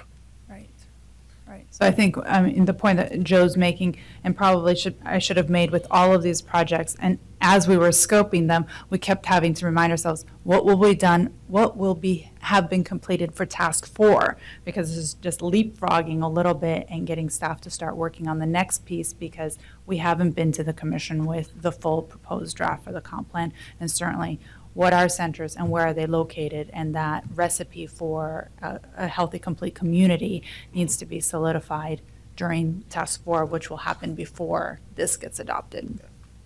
Ultimately, this will just have the tools that can be put in place once those centers are identified through the comp plan process. And just to speak to your interest in making sure that TriMet's involved, we do anticipate, in addition to like the project working group, including a technical group as well that would include Metro, TriMet, and other agency stakeholders on it too. So we do expect to have them at the table. Okay. So should we move on to the parking, what's it called? Parking analysis and toolkit. Sarah Schooley with PBOT. Thanks, Sarah. Good afternoon. My name's Sarah Schooley, and as Sandra said, I'm in transition right now over at PBOT, but well, as of today, I'm a pedestrian coordinator at PBOT, but as of Friday, I was a parking policy analyst. So I'm reporting as if it was Friday, as if I never came into work because our building is closed because of power. So this is what I get for doing cross-bureau work. I have to come in on days when everybody else gets to stay home. So I'm here to report on the Transportation Growth Management Grant that we got through ODOT.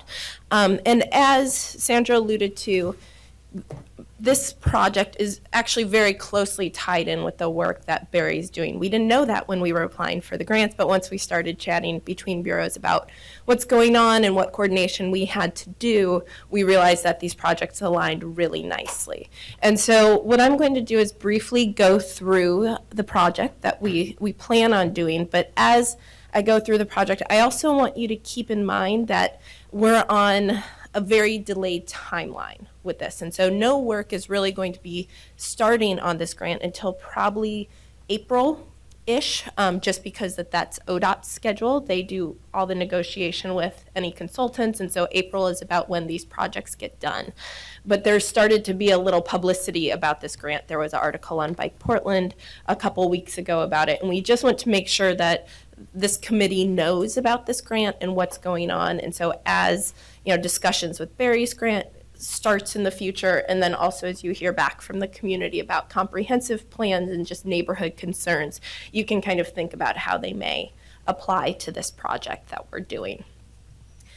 So as was alluded to, I think with Andre's comment, some of the issues that I've come to you before with were about parking and apartments. So this was a discussion we had. I can't believe that it started almost a year ago. I guess it was almost a year ago, and ended kind of this past spring, where we were looking at new development going up, much of it without parking or with limited parking.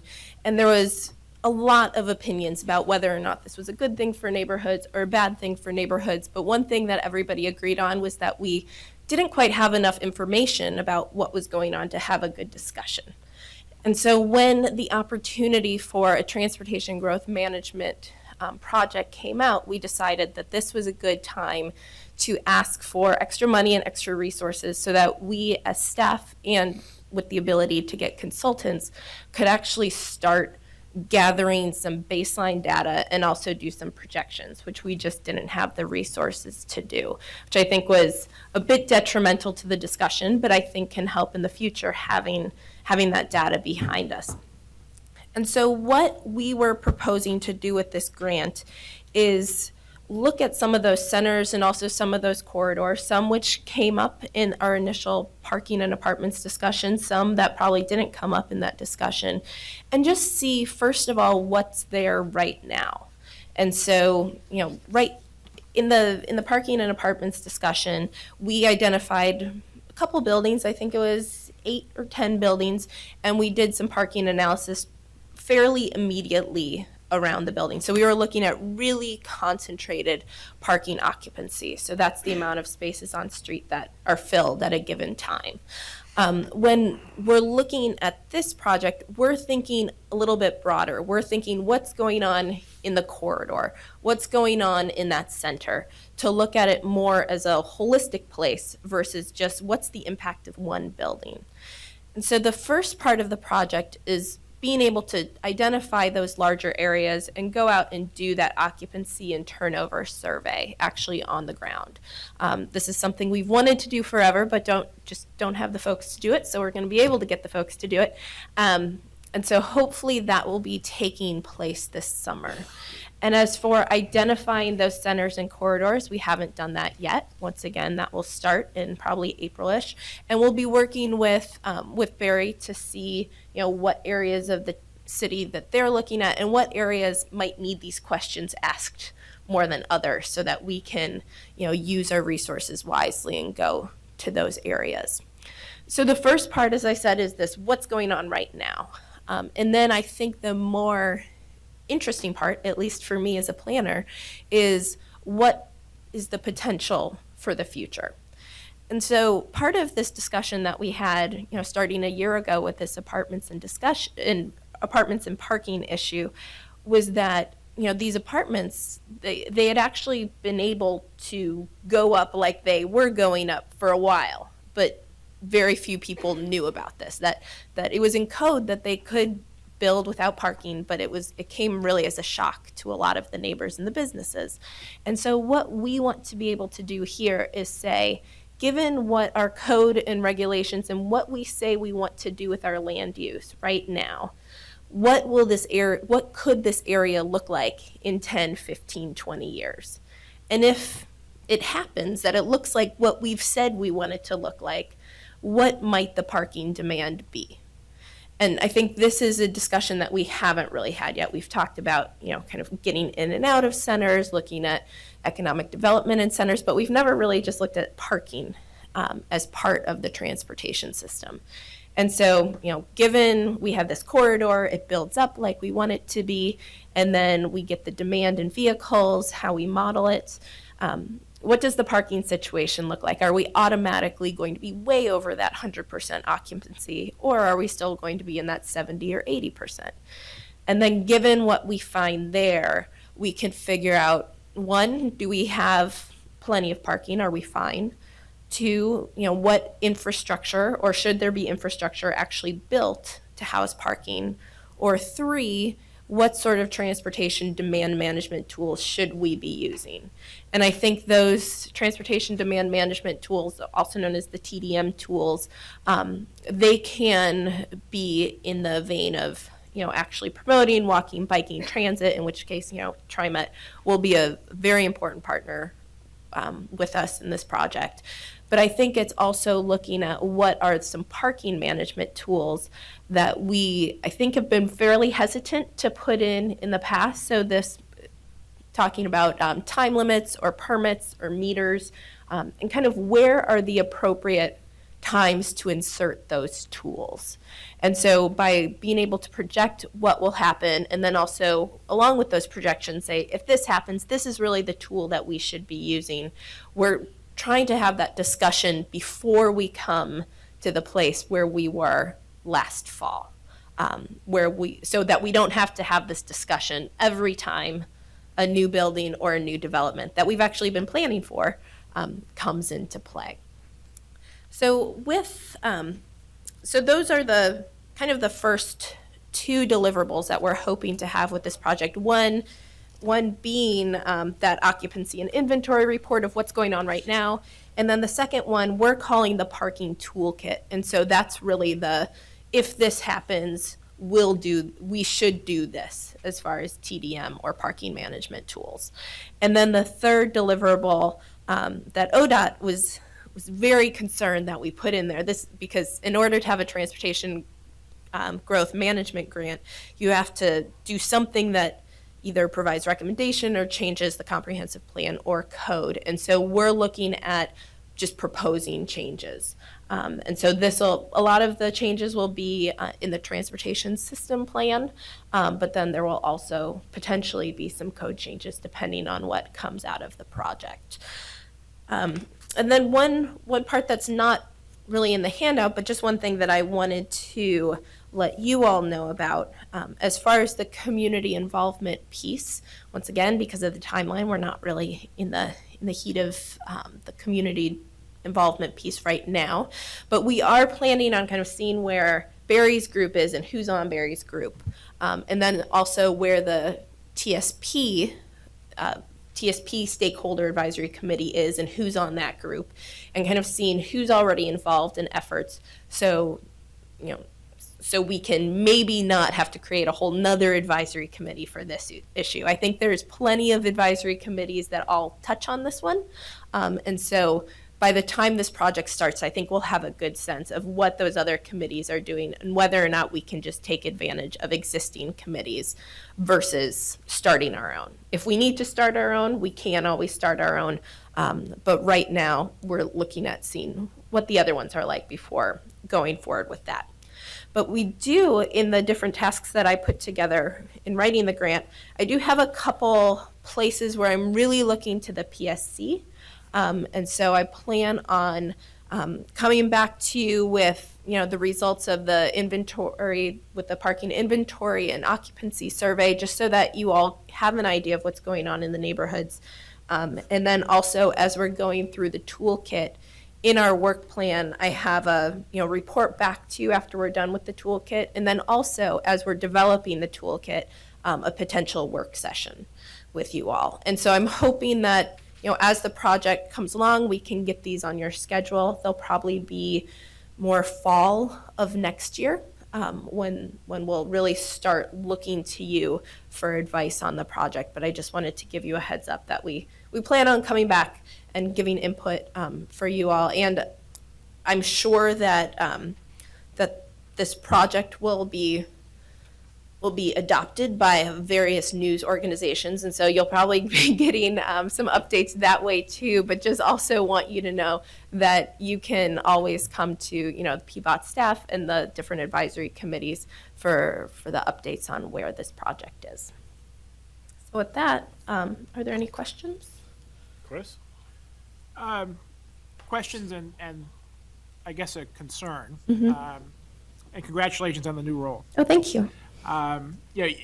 You referred to our hesitance to adopt, I think, particular on-street management tools. And I guess my concern is that we're kind of getting it a little bit backwards, right? When we last took this up, we rushed to do a zoning fix. And I tend to think, with some of the benefit of hindsight, that if we made clear what the policy priorities and the rules for use of on-street parking were, it would be relatively easy for developers to then figure out what they should be building as part of their projects.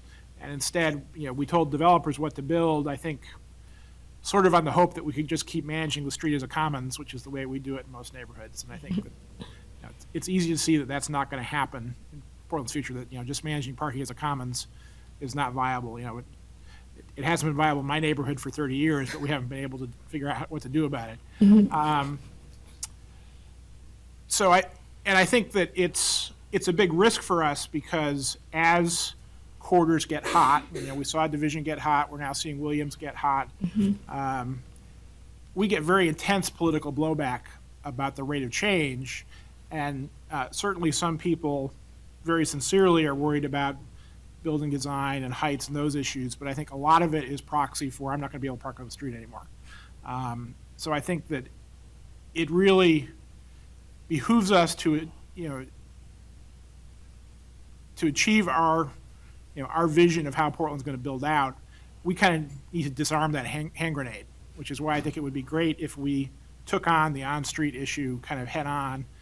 And I think in terms of talking about a toolkit, if we had a very explicit plan that, when on-street parking in a corridor that's developing hits a certain level, you institute some degree of on-street management. In particular, probably you do something to take care of the incumbent stakeholders at that point, so that they're not going to be up in arms about what's happening to them. And I think legitimately, if we're going to get citywide benefits from intensified development, there's some policy rationale for taking care of the people who are going to be impacted by those changes that are going to benefit the whole city, but very locally they're going to see impacts. At some point you form a TMA, you have a series of steps that as you watch the neighborhood develop. We don't have that game plan today, so I'm hoping one of the outcomes will be that of your project will be that we'll have that game plan and know how to manage our way through those transitions as corridors and centers intensify. Yes, and I completely echo that. That's what I hope will be coming out of this project too. We have some interesting models. We have nothing that's, we don't really have any models that are exactly what we're looking for, but we have pieces of models from other cities, both San Francisco and then also in Vancouver and BC. They've done some interesting parking strategies that say exactly that. That say, council has said that if we get to 80% occupancy, we need to start doing permits. If we get to 95, we put in meters. And by saying that, then we're out in front of the game. And so when that happens, council is already on board versus them going at it neighborhood by neighborhood. And so I'm hoping that that's part of it. And another important part, I think, of what Chris said, although maybe a little differently than I'm going to say it, is really tying it back to policy, is that we I think that part of the discussion was ignored a bit when we went through it this last time as to what are we really trying to achieve with this development and what were we trying to achieve when we put those parking standards in. And I think a big part of why that policy was ignored was because our policy at that point was kind of old. You know, that our transportation system plan was years old, our comprehensive plan was years old. And so while our new policies might actually not vary that much from what our old ones were intended to be, we hadn't had that policy discussion in a really long time. And so I'm hoping, given that we are having the transportation system plan policy discussion and that we are having these comprehensive plan discussions, that when we refer to, we're doing this because as a city we've said we wanted to do this as the bigger picture, we can have those discussions in a little more relevant of a situation. And then also the people that are making the decisions were actually the ones who made the policy as well.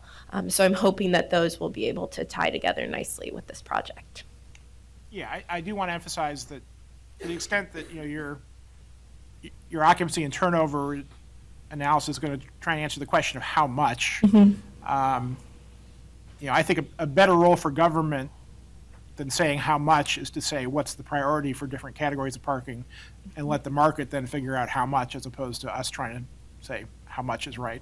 Right. And I just really want to stress the idea that it will be politically much easier to implement new rules before corridors saturate, and we can tell, you know, the existing people, here are the rules before it gets bad. Once you get in the situation that my neighborhood has, where basically there are more people with the expectation of parking than there is parking to provide them. I mean, there is no good political answer to that question, right? There will be a class of losers who will oppose whatever solution you pick. There'll be a class of losers that will oppose it, and therefore it'll be very hard to move forward. So if we can stay ahead of that point, we have a much better chance of getting to real solutions. Yes. And let's please not replicate San Francisco example of everybody parking across the sidewalk so you can't. Please. I'll make note. Please. Well, just, you know, the kind of message you're delivering, Chris, is exactly why we even went after this grant, to have, to keep the ball rolling and to have a factual basis on which to move our policy fears.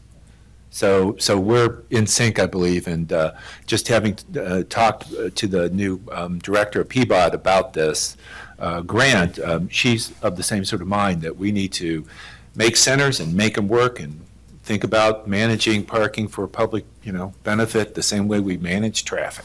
So. Other comments? Yeah, just real quick. First of all, I'm happy to see you're moving forward. This is great.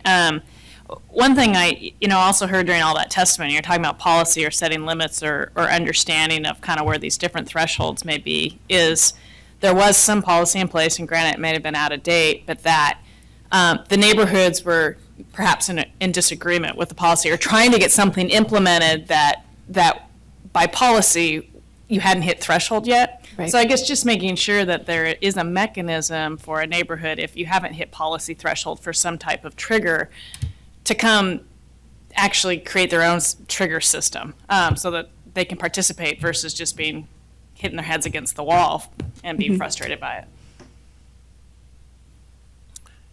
Other questions? I had just a connection between the last one and this one, and it seems to me there's a policy rationale to define the centers and the corridors around what does it take to make those work. Because then you talk about what does that parking look like in that corridor, to that if it works, this is what our result is. And in that, we need to keep in mind, we have, what I've learned on a transit equity committee is that not all the populations have the same view of parking. And so as you look at the different populations around the city, TriMet has learned that parking and transit use are viewed very differently when they look at, for a Title VI they were looking for, but they looked at it differently, and that somehow you were saying, well, you were going to use the two commissions or committees. I would suggest that you probably not do that and get some people that, from some of the underserved communities that probably don't have a parking problem today, to get their view of how they view parking, because I think you'll find a different view than maybe in Chris's neighborhood, and I'm not saying your neighborhood's not diverse, but I'm just saying dysfunctional. But in terms of looking at that view of parking, because it may be a one-sided view. Thank you. Great, well, we have 2 more projects to talk about. We're done with these 2, sounds like. Thank you both. Yep, thanks. So I'll invite John Cole up. He is the project manager for the Campus Institution Zoning Code project, which is our second project on the list. Thanks, Sandra. The employment opportunity analysis talked about industrial lands, and that has gotten most of the press, I think, in that regard, but it also identified that colleges and hospitals were also robust job generators in the city of Portland, and did a projection as to how many new jobs would be created in those sectors, and compared that against the available development potential that was currently assigned to our colleges and hospitals across the city, and it came up with a shortage of available development potential to accommodate that particular demand. So the Campus Institutional Zoning Update Project is our attempt to balance the projected demand in higher education and hospital healthcare jobs against that particular projected demand. In the packet, I think I'd like to refer you to a map of the campus institutions across the city, and these are campuses that are greater than 10 acres in size. And you'll see that they really are dispersed across the city fairly widely. The project that I'm leading is going to take a look at those college campuses and hospital campuses that are not located in the central city. So we're not going to be looking at the Markham Hill campuses or PSU, but that still leaves a number of institutions across the community that are significant job creators and significant entities within their surrounding neighborhoods. So I had mentioned that one of the genesis of this particular project was the employment opportunity analysis, and it did come up in the Economic Development PEG discussion group. They formed a smaller working group to take a look at campuses and colleges in particular, and they developed some policy language to help the city address this particular shortfall in development capacity. But it was sort of a balancing act, like much of what this body confronts. Although we understand that there's a need for additional development potential on college and hospital campuses, we also have heard that these institutions are significant entities in their neighborhoods. Often they're in the middle of residentially zoned neighborhoods, and what they do and how they develop has a significant impact on the surrounding neighbors, who are concerned about some of the off-site impacts that can be created by these particular institutions. So the policy language that's currently in the working draft is an attempt to balance that desire for additional development capacity against a recognized potential impact on the surrounding neighborhoods. So this particular project is going to be an attempt to address both of those concerns. It's a little bit of a balancing act. I have been working over the last few months with help from other staff members to assemble an advisory group that I'll be working with going forward. I think I have a pretty good cross-representation of institutional interests and neighborhood association interests from across a broad geographic cut of the city, as well as some of the code implementers from other city agencies as well to help work on finding ways of balancing those two needs that I talked about a little bit earlier. From a methodology perspective, we're going to review the existing process and standards, take a look at the existing conditional use master plans and impact mitigation plans. That's the process the city is currently used for reviewing development on these campuses to see what's been working well and what has been more of a controversial component in development that's occurred under the current development protocols. We'll be looking at alternatives to those particular impact mitigation plans and conditional use master plans. This will range from a new land use, future land use designation of campus institutions as employment lands to tweaking the existing conditional use master plans or impact mitigation plans. That would be not quite as drastic of an approach. I'll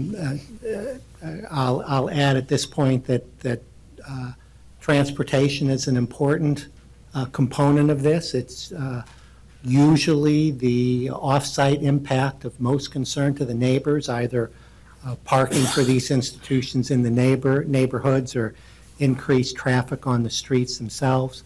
And so a component of our review certainly is to take a look at potential bottlenecks on the surrounding street networks themselves and include that in some of the modeling that's being done with the idea that perhaps there are some infrastructure investments that could support the development of institutions. And certainly we'll be looking at the transportation demand management programs that accompany the institutions and taking a look at that as a component for reducing those off-site impacts of concerns to the neighbors. With your permission, once we've developed a set of alternatives, but prior to choosing a preferred alternative to codify and bring back to you formally, it would be my hope to come back and review with you some of the alternatives that the advisory group has worked with me to come up with. And that would bring us back in front of you sometime in the springtime of this next year to take a look at some of those ideas.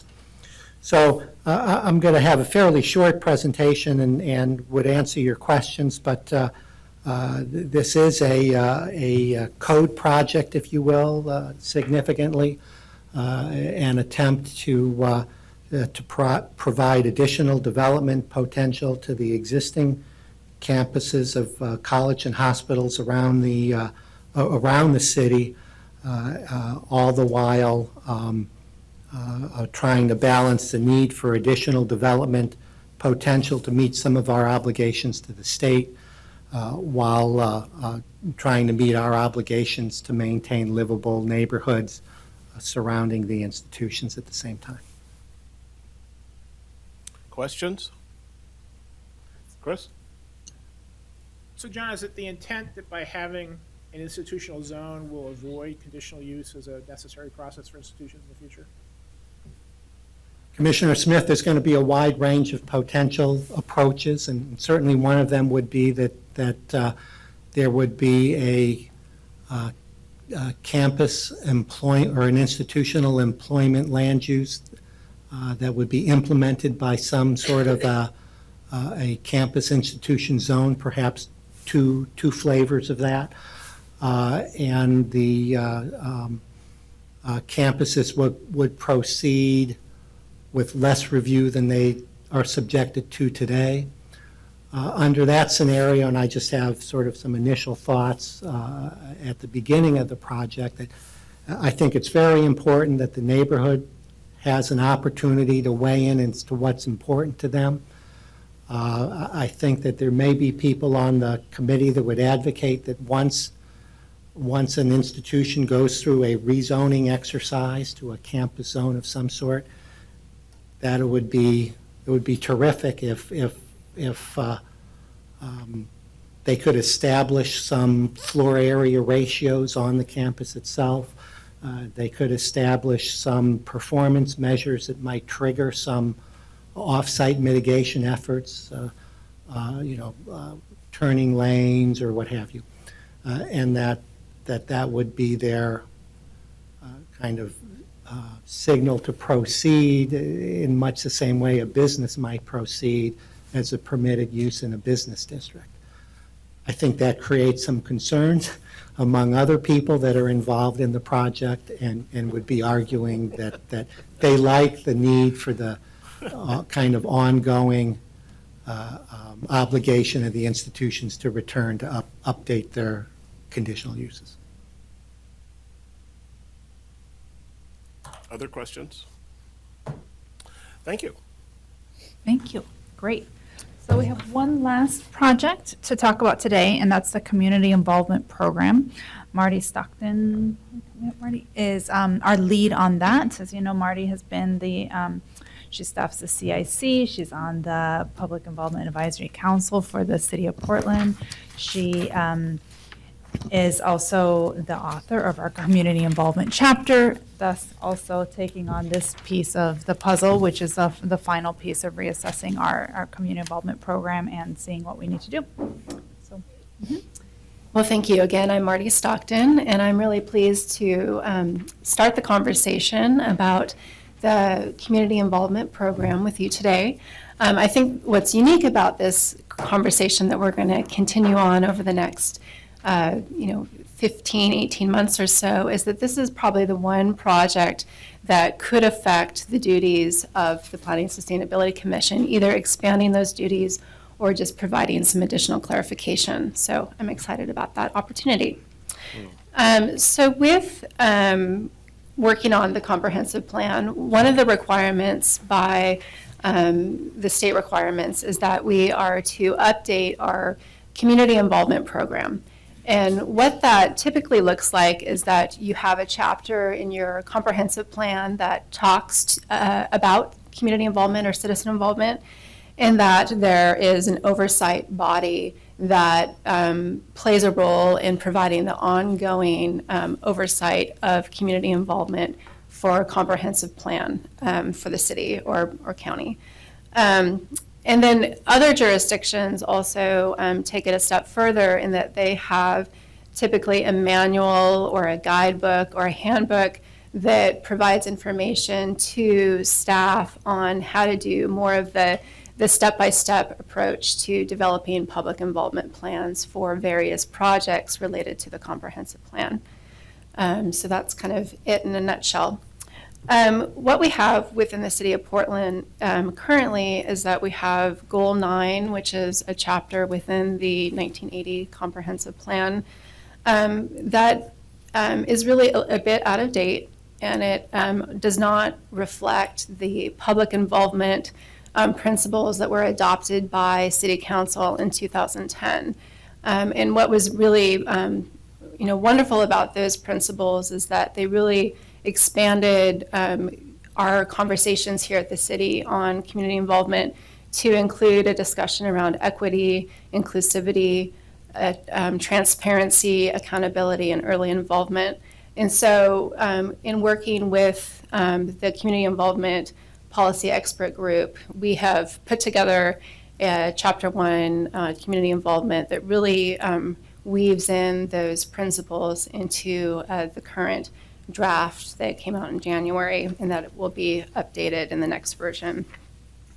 Additionally, here at the city, we have kind of an existing patchwork of community involvement structures and practices that don't allow for really the community to kind of track all the ways that we do community involvement and kind of a nice kind of systemized approach. So there is that.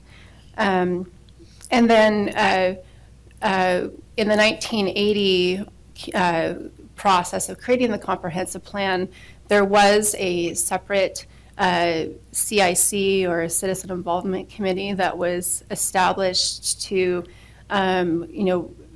review the process for creating the community involvement or the comprehensive plan. That body was dissolved, and then the Planning Commission, now the Planning Sustainability Commission, has taken on that role, although it hasn't been necessarily an explicit part of your duties. And during periodic review right now, we do have a separate CIC. So I just kind of wanted to share that background with you. So in moving forward, we have the draft goals and policies related to the comprehensive plan. Those are well underway. But within the Task 5 project, we have the ability to kind of complete the community involvement program package. So number one, it would be the creation of a manual.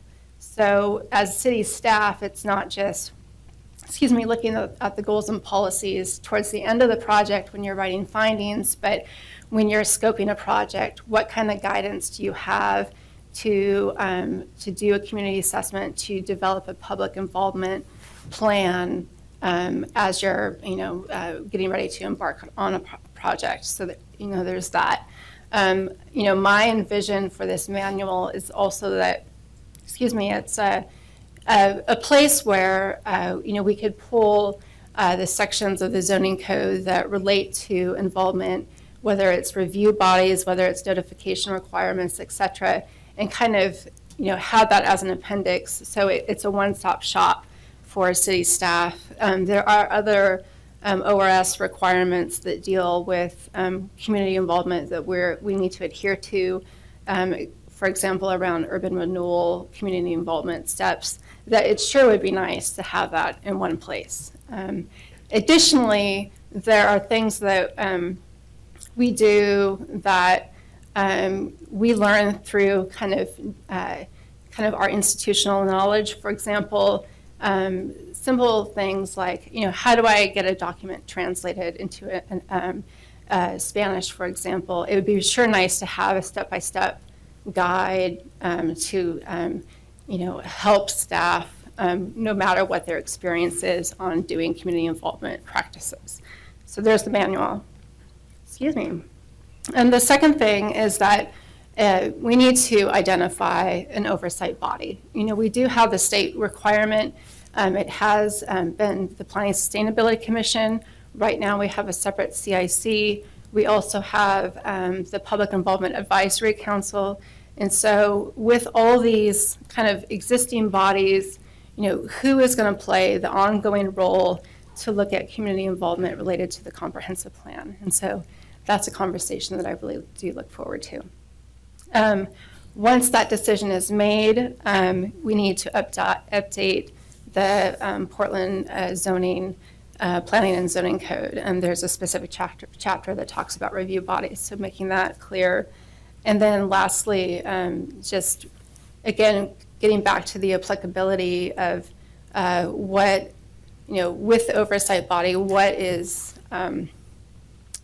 what are the kind of parameters, what is the scope for the items that they would need to review for community involvement? So what types of public involvement plans would they need to be reviewing for work efforts? So that's the component, the work that I am looking forward to embark on. And just want to see if there's any questions. Questions? I look forward to the conversation. There's some really, really kind of interesting examples. The city of Lake Oswego, for example, they have a little bit of a hybrid model where prior to their planning commission meeting, they have a time that's designated just for reviewing public involvement plans. So, so there's that time that's kind of designated to that review. I know that for Clackamas County, there is a separate CIC that reviews public involvement plans, and they do have kind of an annual report that they give to the Clackamas County Commission on community involvement. So there's a whole, actually, very close neighbors of us that have, models that we can look at. Well, it should be fun. Great. Any other questions? We could vote now. We can vote now, yeah. Thank you very much. Thank you all. So that was 3 of them. We'll be coming back January, February. We were looking at the calendar, and I'll be working with staff to see when the appropriate time is, when they have enough information to share with you all. But let me know if you have other comments. I have some notes about sending pieces of information that you talked about. So, other than that, thank you. Thank you. Thank you, Leilani, for being here the last time. We really appreciate it. And Where are you going? and we're adjourned.